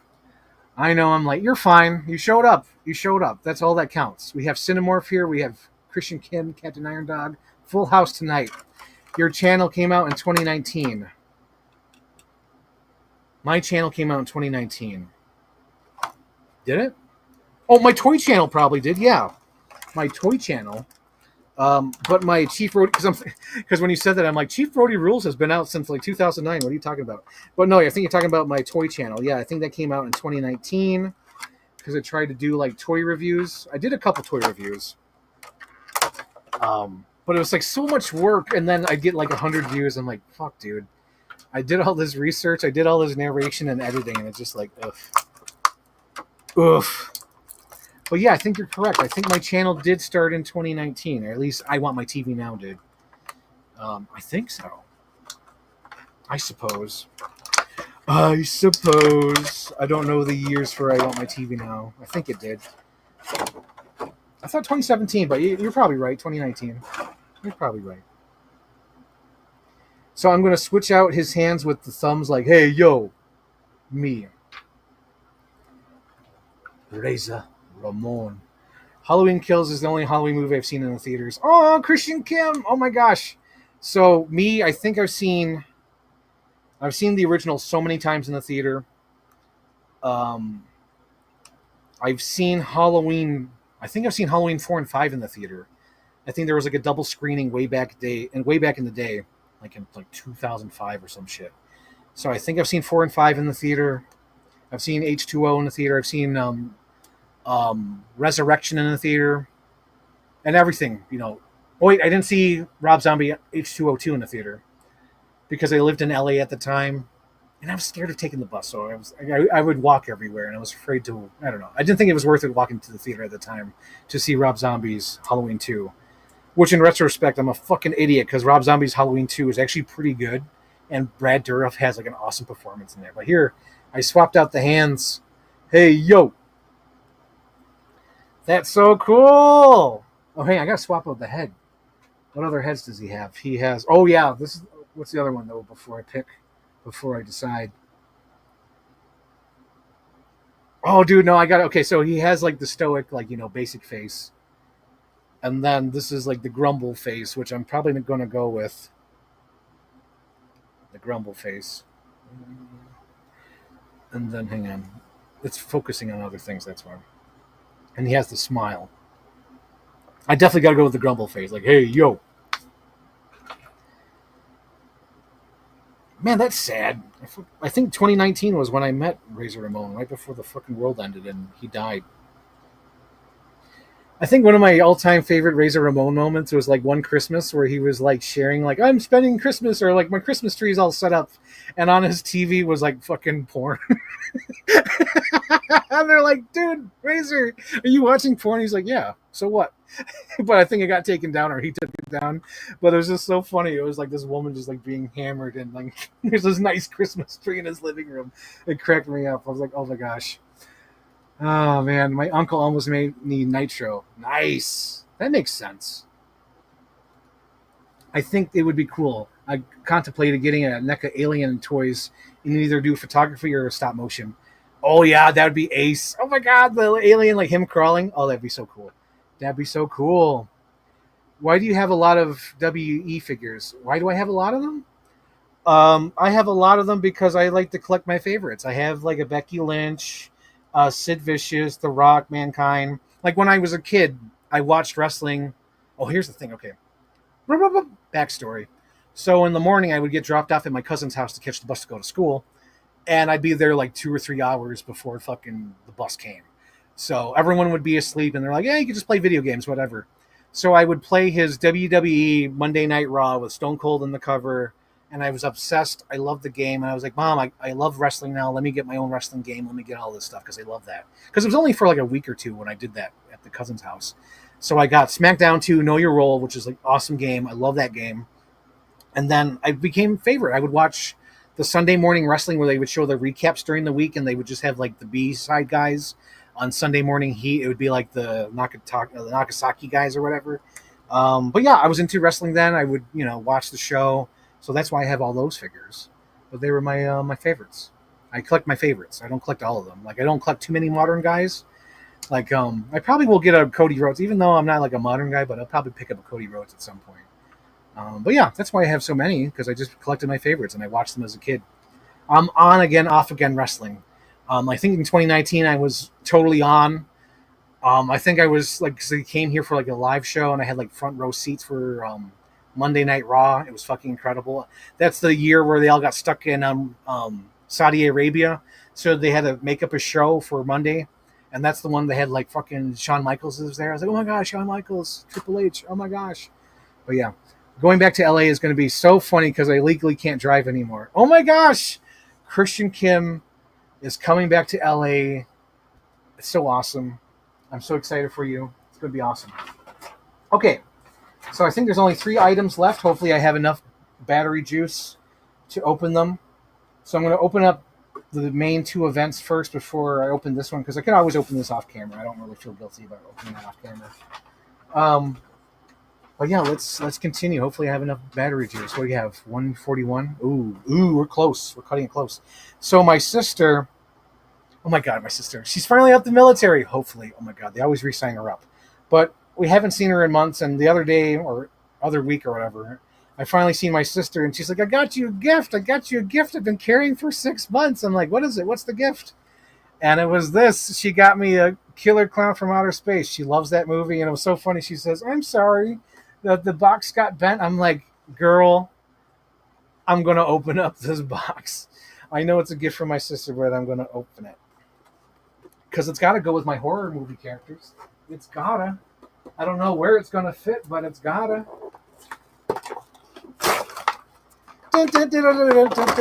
Killer Clowns from Outer Space. Oops, there goes the gun. So here's the gun. This is from Trick or Treat Studios with their toy line. I like their toy line. My favorite one that I've gotten, like the only one I've gotten so far, is the Michael Myers one, which was the best Michael Myers. Oh my God, Cinemorph, it's the best Michael Myers. Because like I was telling you, I don't like the NECA underwear look. The Trick or Treat Studios ones, solid piece. I was like, yes. You gotta get that. So it's like this. See how there's no articulation? It's a solid piece. And I'm like, yes. So this is great. Let me give him his gun. There you go. This movie always freaked me out.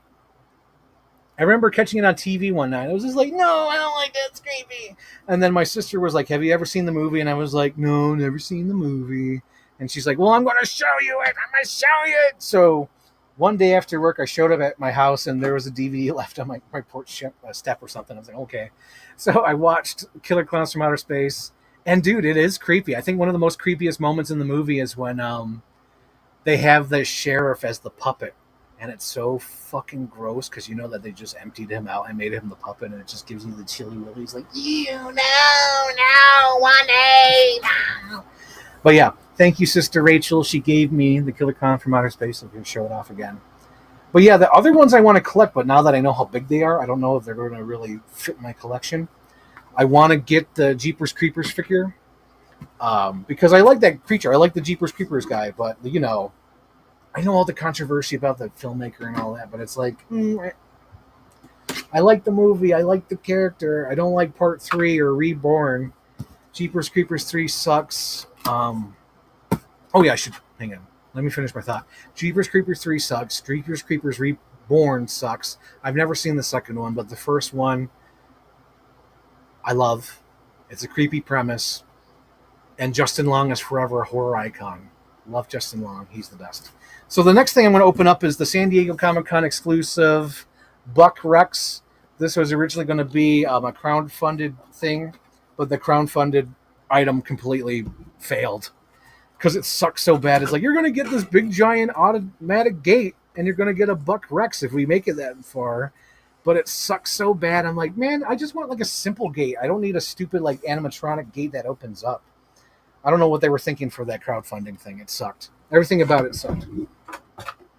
None of it made sense either, because it was like all Jurassic Park stuff, and then it was like the Lost World buck. I'm like, what the fuck are you guys thinking? So now they made the buck the San Diego Comic-Con exclusive. As you can see here, it comes in a little box that looks like the San Diego Comic-Con. It comes with a little sign that says, "When fans rule the earth." Comes with a little bag, a little action figure. Literally don't care about any of that stuff. I'm only going to focus on this guy. I'll probably keep the box, probably keep everything in there. I'm just going to take out the Buck Rex, though, because I want the Buck Rex. It's the whole reason why I bought this. I had alarms set. I had money set away. I lucked out because this fucking thing sold out in like, oh my God, 15, 20 minutes. Yeah, I was a person in line. I think it took like 4 minutes because I was there at, the right time. And then it like, you're in line. You're in line. Don't refresh the page. You're in line. And then I got it. And I was like, oh, thank Christ, I got it. But yeah, this is the Buck Rex.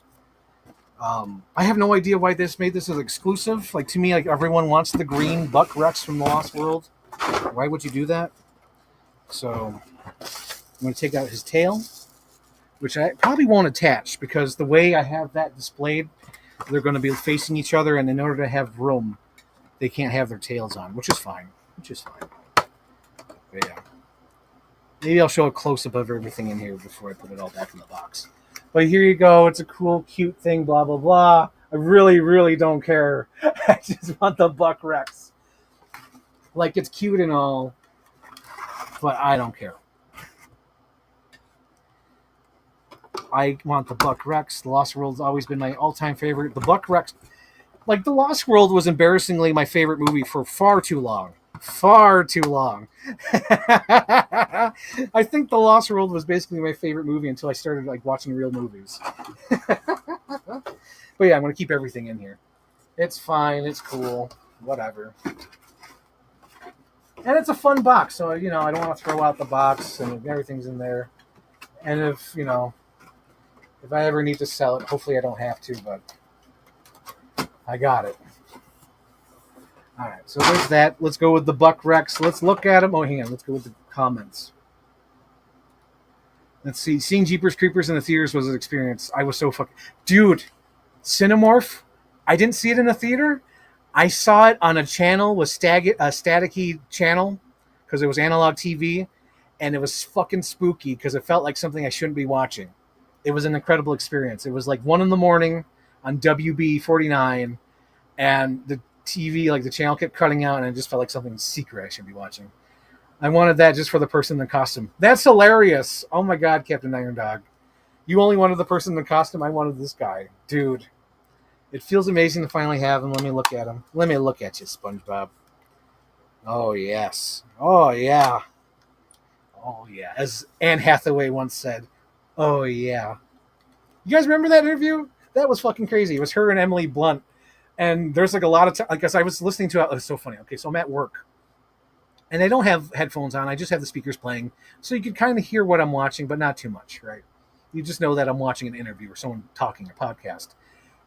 I had to put my headphones on and put it on mute because the way Anne Hathaway and Emily Blunt talked to each other, it sounded like I was watching something bad. Because she was like, oh, yeah. They were both going like that. I was like, oh, my God, guys. Jesus Christ. I'm at work here, guys. Come on now. My God. I love you, but my God. Here we go. Look at that. I like the details. I like the rubber tongue. I like that you can move the tongue so it looks like, and then you have it down there, go up, go down. I like the teeth. They improved everything on this. I remember that my Jurassic Park 1 has like huge feet because I think they were afraid that it was going to collapse or whatever. But everyone was like, no, you could actually make smaller feet. So they improved with the smaller feet. Brand new head sculpts, brand new teeth. I think the body might be the same. Sure, I could do a comparison, but we're not really here for that. We're just here for unboxing and Frank telling stories, science fiction stories about people from other planets. But yeah, I love the paint job on this. This is incredible. Lost World has always been my favorite. It still is. I think it's on the top of my list. I don't know. I really do like the Jurassic World movies. But yeah, this is incredible. Yep, so it'll be displayed like this against the Spinosaurus. Oh, you can't even see it. It's going to be like this. That's fucking awesome. It's going to be great. It's going to be great. Let's see. My mom took me to a lot of horror movies. I was in the fucking theater for American Psycho. I should not have been. I should have not have been in that theater for American Psycho, but I was. It traumatized me, and I fucking love that movie. I love American Psycho. Jeepers Creeper traumatized me as a kid. Oh my god, like everything about it. Yes. Yeah, get a room, you two. Like, holy shit. Like, seriously, if you watch that interview, highly recommend it. Because they just like, oh yeah. Oh yeah. It's like, oh my god, guys, get a room. Suck face in a room somewhere. My god. It's so funny though, because it's just them talking about movies, but they get really into it. I was like, oh my goodness. Goodness glaciers. Oh man, that's gonna be so cool. I'm excited, guys. This feels so great to finally have the Rex. And that's gonna be awesome displayed. It really is. Can't wait to show you in the room tour, which probably won't be till December. Because everything will come out late, because I'm waiting for the shark, waiting for some. Oh my god. It's all coming. It's all coming at some point. I should have not been. Hang on. I should not have been. Wait, did I say that? I should not have been? Oh my god, if I said that, that's hilarious. I should not have been. Oh my god, you just reminded me. So today, I think in my recommendations, because I've been watching Jurassic World shit. So my recommendations was like, hey, the Corridor review guys are reviewing the CGI for Jurassic World. Oh my god, I was watching it. It's basically a commercial for Jurassic World. It was embarrassing. But the guy, like, they've been doing this for like fucking 10 years, and they basically said that. He's like, I like how they made it look. I'm like, holy fuck, you've been doing this for 10 years, and you still can't find the words to fucking say how CGI looks in the movie. But I was like, oh my god. But you just reminded me. If that's what I just said, that's hilarious. I should not have been. I deserve that because I teased them. Okay. Hang on. Let me put this box away because it's all got to stay in there. That would be fun. I don't know. No, my mom would say, nah, you got to keep it. Because I was just thinking, like, what if I gave Captain Iron Dog the costume character? You know? But I don't know. My mom would say, like, no, don't do that. Keep it. And she's probably right. I should probably keep it all. You know what's funny? I think you could actually pop this out because I noticed it's like corrugated in the box, so maybe you could pop that out. I don't know, sir. I don't know. Okay, last but certainly not least, and hopefully the camera lasts because I've been on for 2 hours. I think I at least have 20 minutes because the camera was on for at least 20-30 minutes prior, and it's good for like 3 hours. So let's cross the fingers, guys. Let's make this.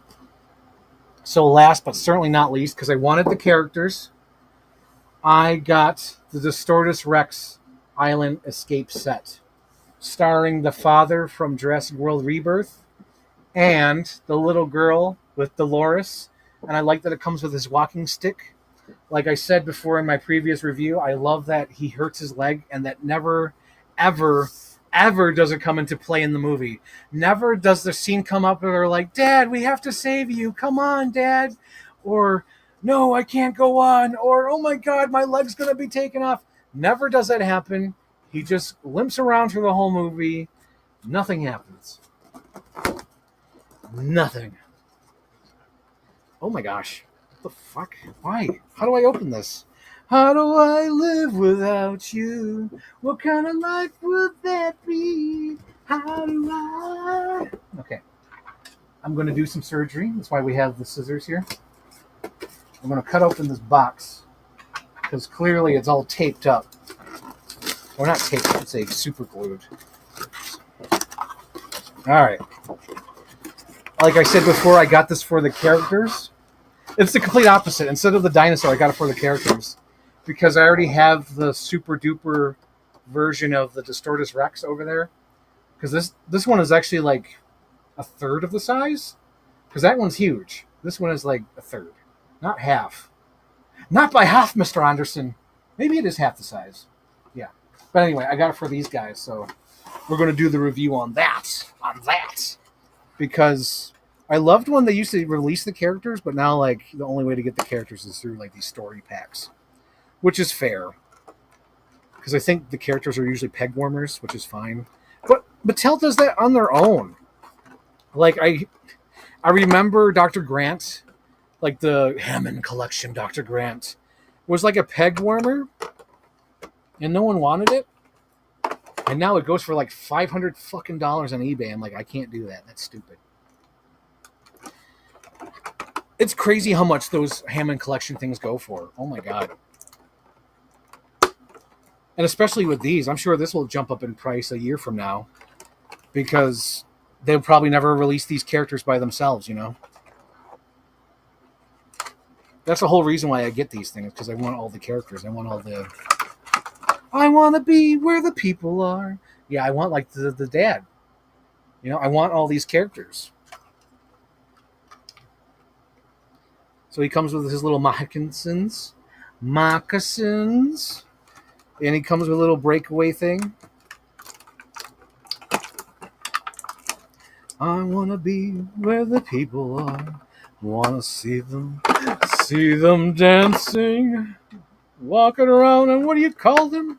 Oh, feet. Flipping your fins, you don't get too far. Look at his infamous walking stick. This is basically a character in the movie. That's crazy. The accuracy. Clearly, this little girl is based on concept art because she looks nothing like the actress. Look at that. Nothing like the actress. Oh, and her legs don't bend. Yeah, so she's like a completely basic figure. Which is fine. Because I'd rather have all the characters than not have the characters. You know what I mean? Oh, you know what pissed me off about fucking Jurassic Park Rebirth or whatever, Jurassic World Rebirth? Is that they fucking shoved this Dolores down our throat the whole movie. And then after the movie, you can't get a stuffed animal of her. There's no animatronic toy that moves and coos. I'm like, I want a Dolores. I want a Dolores freaking figure. And he can't do that for me. Okay. I probably had to cut this piece out because clearly I don't want to break. There's like a little glass windshield. Well, not a plastic windshield. I don't want to break it. Yeah, I know she's adorable. I see that. Cinemorph says Dolores was adorable. Yeah, she's adorable. I want a fucking stuffed animal. I want a fucking animatronic dinosaur toy that coos and has like 30 sound effects and goes to sleep, and like, you know, I can pet it and I could like feed it food. I could feed it a Snickers bar. There we go. Finally, yeah, I didn't want to break this. And it's like, it was in the plastic for, you know, too tough. I have no idea why it was so tough to get out of that plastic. So you put this here, right? Hang on, Plascat. Oh, yeah, you put it like this. Push it down. And then, oh no, the Spinosaurus is attacking. No. And it breaks off. Cool. Love that. Comes with the little boat. This is awesome.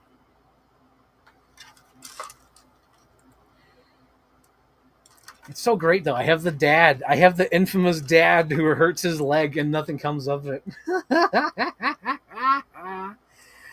Oh, my gosh.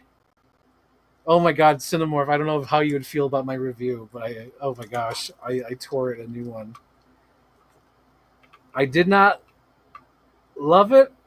I don't even think I liked it. But god damn it, I need the fucking toys. I need the Z figures. I need the dad. I need the little daughter. I need the T-Rex figures. I need it all. Like, I'm too deep into Jurassic Park. You know, I can't live without my Jurassic Park stuff. This is awesome. This is what I'm going to display. This will go on my Jurassic World display with the vehicle and everything. Not only that, but I just ordered Z and I ordered Loomis. Oh my god, they have so many costume changes in that movie too. So I ordered Z with her outfit from the movie, you know, when she wears it throughout the movie, I think. Basically, I think it's her poster outfit. It's like the brown outfit. So it's that outfit. And I ordered Loomis with his his flannel brown shirt. So it's all gonna be good. It's all happening, guys. I'm excited. It's great. Oh yeah, I gotta add the gun, right? Where does the gun go? Oh, that's where the gun goes. Okay, good. Oh, good. Okay.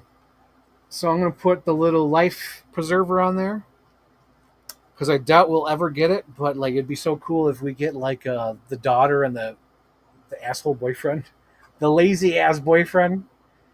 Oh my gosh, I can't believe how late Duncan's coming. Duncan ain't coming until like October, or at least that's what Entertainment Earth claimed. I'm like, God damn it, October! I gotta wait for Duncan.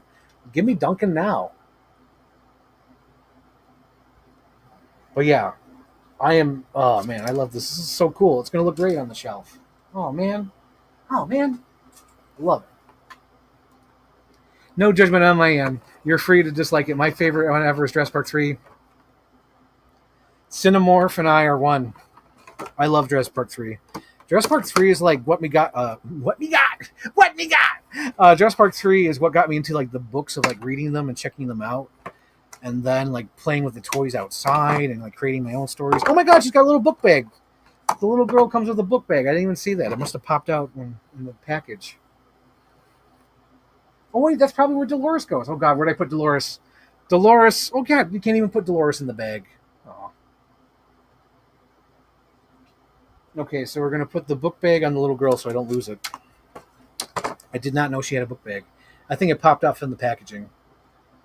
It's not my fault. It's not my fault. It wasn't on the map. Yeah, Jurassic Park 3 rules. Cinemorph. So no judgment here. No judgment. I love them all. Even the ones I don't love, I love. They're all family. That's the thing. I think Jurassic Park is now on the level with Halloween.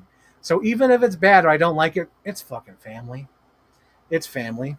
Although I really did not like Dominion. I barely collected the toys of Dominion. I think the only Dominion toy. I don't have any Dominion. I'm looking up there and I don't see them. Holy shit. I think I might have them somewhere. I know I have a Claire.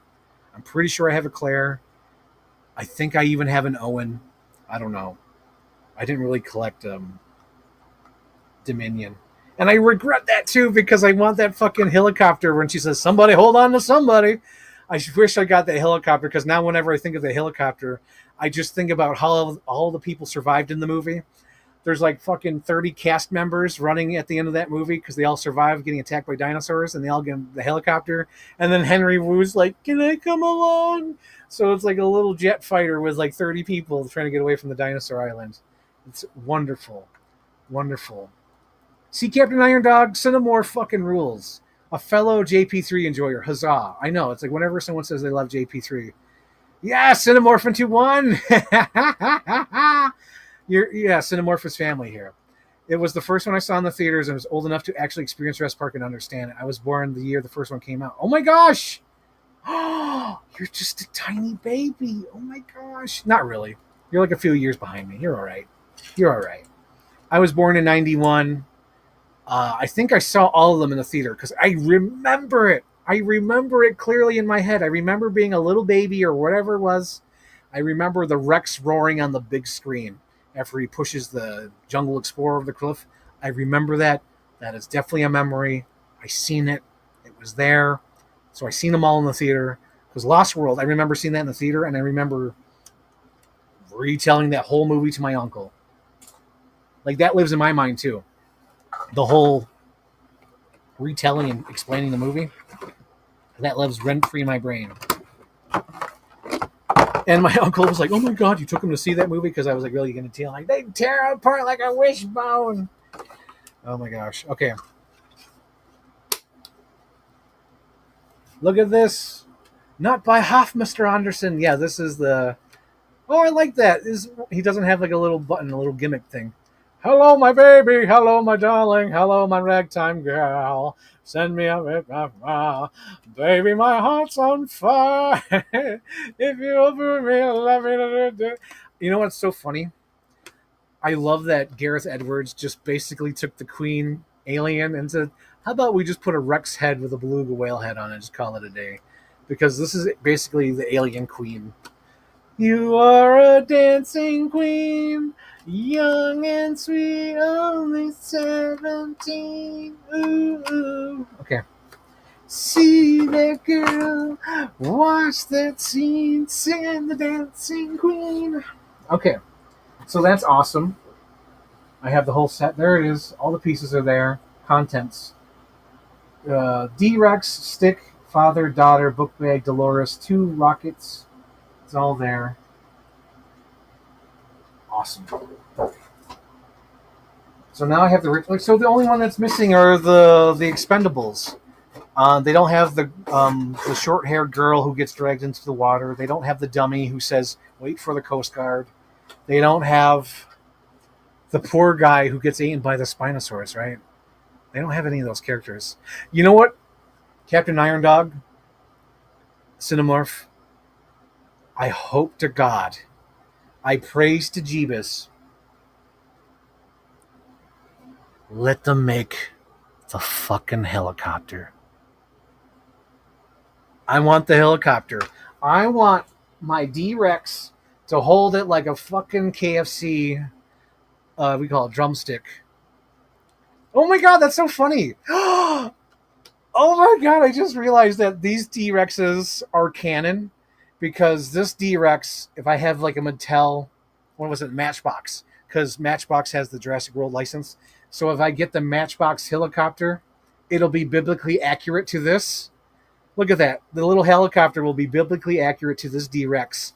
And then with the other D-Rex, I could put the rich guy in his hand and it'll be the accuracy to the movie because this fucking guy changed his shape in the movie. God damn it. The fucking helicopter's like a drumstick. Oh my gosh. I need the helicopter. I need the helicopter. Okay, what else we have? I remember having no desire watching Jurassic World Dominion, but one of my best friends wanted to watch it so bad. Joke's on him. He hated the movie so much he won't watch another JP movie. That is a joke on him. Oh my gosh. Cinemorph laughing. Now I'm going to Photoshop that dino into the scene with the Mamma Mia. Oh my gosh. Thanks for the inspiration. Oh my God, your Photoshop is amazing too. It'll be like the incredible Photoshop. Oh my God. She's like a graphic designer. I love her work. It's amazing. Helicopter, helicopter. 2 birds with 1 stone, baby. Yeah, I didn't think I was going to display this, but I have to because it's biblically accurate. Now I have to get that fucking helicopter. I didn't think I needed to display this, but now I do. Oh my God, Dominion. Dominion. Well, not even Dominion, Rebirth. I'm already confusing the movies. Oh my Lord. Oh my Lord. Oh Lord. Alright, what do we got? I think that's it. So let's compare the size. Nah, dude, that's not even accurate. Look at that. Because in the movie... Oh my gosh. Hang on, I'm trying to get the rich guy out of the vehicle. Give me a second. Yeah, that's not accurate. Yeah, you definitely need the big giant one because this is nothing. No. No, Yep, I need this other one. Oh my God. Hang on. Since we're still here, fuck it. Let's do the size comparison. Hang on, I gotta put that over here so I can reach it. Oh my gosh.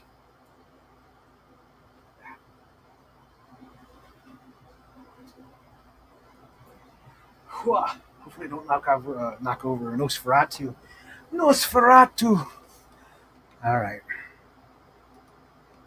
Well, this is the other one. This is the biblically accurate, like, hello, my baby, hello, my darling, hello, my ragtime girl. So this one is definitely accurate to the fucking movie. Hang on. His hand doesn't spin, so I got to make him hold on to him. Hold me now. Whoa. Yeah, see, this is accurate to the movie. This is him going like, no, stop, and then getting his head ripped off. That's accurate. Let's compare it to the size of the vehicle. Yes, this is biblically accurate to the vehicle because he stops it. Yes, for sure. I got to keep them both. But let's do the size comparisons. So both these sizes are accurate to the movie.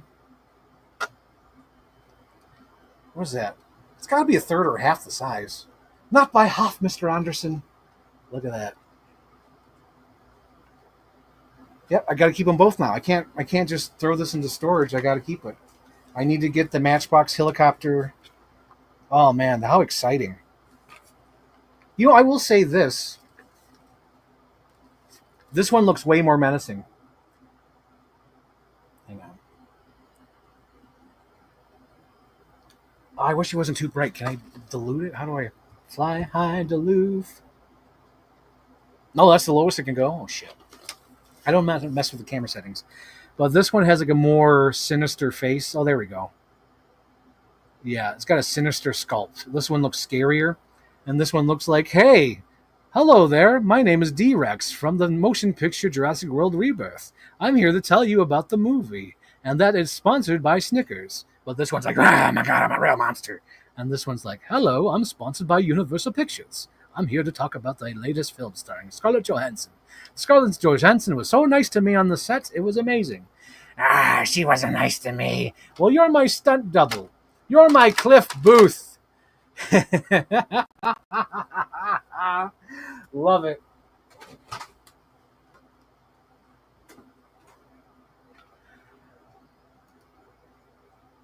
The D-Rex is way bigger than that vehicle. Oh, yeah. This is the closest thing to it, but I think it's even bigger in the movie. Like, I think you'd have to get like a colossal Distortus Rex, and I don't know if they're ever going to make that, but like, yeah, I think this is the closest you're going to get. But this one is not biblically accurate to the car. So, because that D-Rex, oh my god, Gareth Edwards, I love him. He changes the size of that fucking dinosaur in every shot. Love it, love it. Let's see. If he had three, he could recreate the Spider-Man meme, them pointing at each other. Oh my god, if I get a third one, that's crazy. I bet they'll make me get a third one. Oh my gosh. Oh my gosh. I think I told this on the last live stream. Wait. Have I told this on a live stream yet? I have not told this on a live stream yet. Oh my god. So, went to Walmart, right? Went to the toy section, and this was a different Walmart. This was like a country bumpkin Walmart. This is in the middle of nowhere. Nobody cares. This is not next to a story, off the throughway, country bumpkin one. I'm going to the toy section, and there's a Jurassic World Rebirth display. Looks like a goddamn explosion. It's all these kid t-shirts from Jurassic World themed shirts. Looks like explosion. And on top is this Distortus Rex. It's this picture right here, but it's huge. It's a fucking gigantic. It's a big giant cardboard cutout. And it's like leaning on the display. It's already been broken. And it's a mess. And I'm like, you know what? I look around. I'm going to try to ask a worker. I don't see any worker. I'm like, whatever, fuck it. I take that display and put it in the grocery cart. And I start walking around the store and going my grocery shopping, acting like nothing's wrong. I see 3 or 4 employees. During my time walking around the store, nobody stopped me. They looked, but nobody stopped me. They saw this big giant cardboard Distortus Rex in my grocery cart. So I'm about to cash out, and I go to the self-checkout. And right away, I notice this guy's like really looking at my cart, and he points at this Distortus Rex image. Imagine this as like a big giant 3-foot fucking cardboard standee, and I have it in my cart. And he says, "What's that?" And of course, I'm playing dumb. I'm like, "That's the D-Rex from the latest Jurassic World movie, the one in the franchise, the one that just came out this year." And he says, "Do we sell that here?" And I'm like, "Yeah, you sell it here."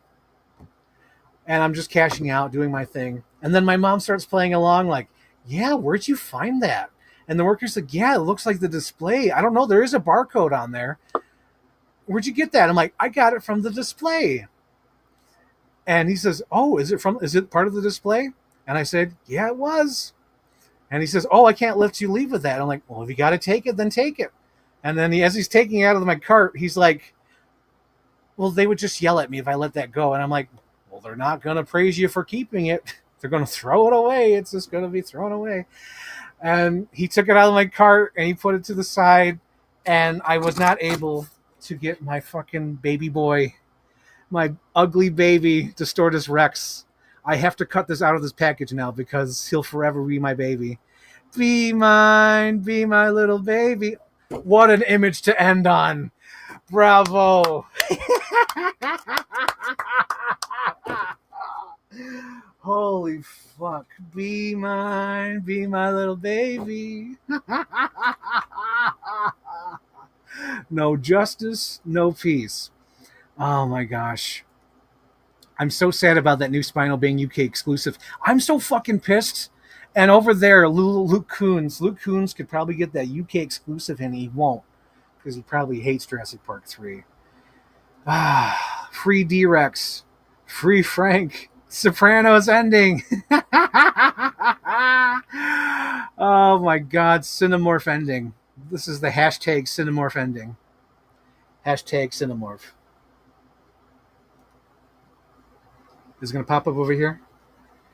Hang on. Hang on, Postcat. There we go. Oh, yeah, there we go. My ugly-ass laptop monitor. Oh, man, I look like I'm in Interstellar. My dad promised me you'd be back. But, yeah, you can totally see the whole fucking Jurassic Park section up here. That's amazing. Let's put some light on the subject and we can see it. Wow, you can almost see the whole thing. Yeah, so we have Grant. Where's my pointing stick? Oh, I do have a pointing stick. Look at that. I used the tail. So we have Dr. Grant with the goat. Hang on. Point it like this. Okay. Dr. Grant with the goat. Ian Malcolm with the flare. A vintage jungle explorer with Lex and Tim. Steven Spielberg with Mr. DNA. The original Colossal Rex from Walmart because it has the sound box in it. My custom-made toilet with Jaws Jackson replacing Gennaro. And then, oh god, did it freeze again? It really wants me off this live stream. They're like, get the hell out. Oh, here we go. All right, so then we have the truck down here with the ultimate Dr. Grant and little Timmy over here inside the truck. And then we have Nedry right here with a Dilophosaurus, and in the background there's a Jeep. And then there's Dieter Stark covered with compies. There's some Lost World stuff here. I think like Roland Tembo, the head guy, and then we have God. Okay, let's see.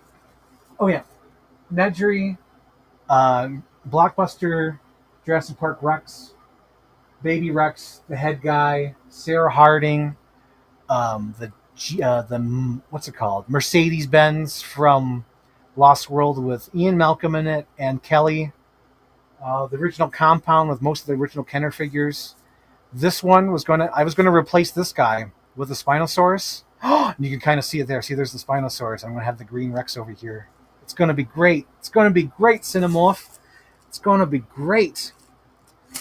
So with that being said, I think we could wrap it up now. I think we can. Is there anything else? Nah, I don't think so. Any other questions before I head out? Any opinions? Because it'll probably be a month before I do another one of these. Any other questions? You got me here. You got me. You got me. I'll give you guys a moment. I don't know if there's a delay in the link or whatever, but I'll give you a moment. I'll give you a moment. Oh no, he fell apart again. No. No.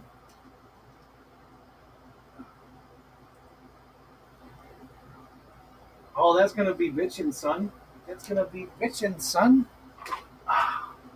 That's cool. I wish I could show a close-up of that. So, can I see it? The Rex and the Spino. It's fucking awesome. Had a great time watching. Love your collection, Rome and stories. Thank you, Cinemorph. You're my favorite person ever. Literally. Who fell? Did he fall over? Oh, yeah, he fell over. Thank you, Cinemorph. Oh, wait, I'm looking at the wrong camera. Thank you, Cinemorph. You're the best. You're my favorite. You're amazing. I might, depending on the time, might watch Lake Placid in your honor. I might have to go get it. Although I'd have to move that in there, make sure the room cools off. Because right now it's 90 degrees. I've been having this air conditioning unit on in here the longest time. Ugh. Gross out. But yeah, thank you guys for watching. Appreciate you. Captain Iron Dog, thank you for showing up. Christian Kim, it's exciting that you're coming back to the United States. That's going to be so fun. But thank you guys. Thank you so much. And let's see. Not as amazing as you, Frank. We need a Lake Placid figure, Betty, sitting on the dock. Dude, like, oh my god, if they had like a Bill Pullman figure, that'd be incredible. Oh my gosh. I like how he has Chief Brody Rules vibes in that. It's so awesome. All right. With that being said, oh yeah. So I'm gonna say that I'm gonna recommend. So look at her username here. It's the same as on Twitter. Follow her on Twitter. She's the best. She's awesome. I think it's the same username on Twitch as well. Follow her on Twitch whenever she goes back to gaming. I love her whole gaming setup. Captain Iron Dog knows. You've seen her. I love her gaming setup. It's great. It's incredible. Although she's like me, like I don't want to do stuff when it's hot out. She can't do anything because it's been stormy there. I totally get it. I relate so hard. Oh my gosh. Guys, oh my God, there'd be so many windy storms up here. Cinemorph, you don't even know. You don't even know. I think you know, but you don't know.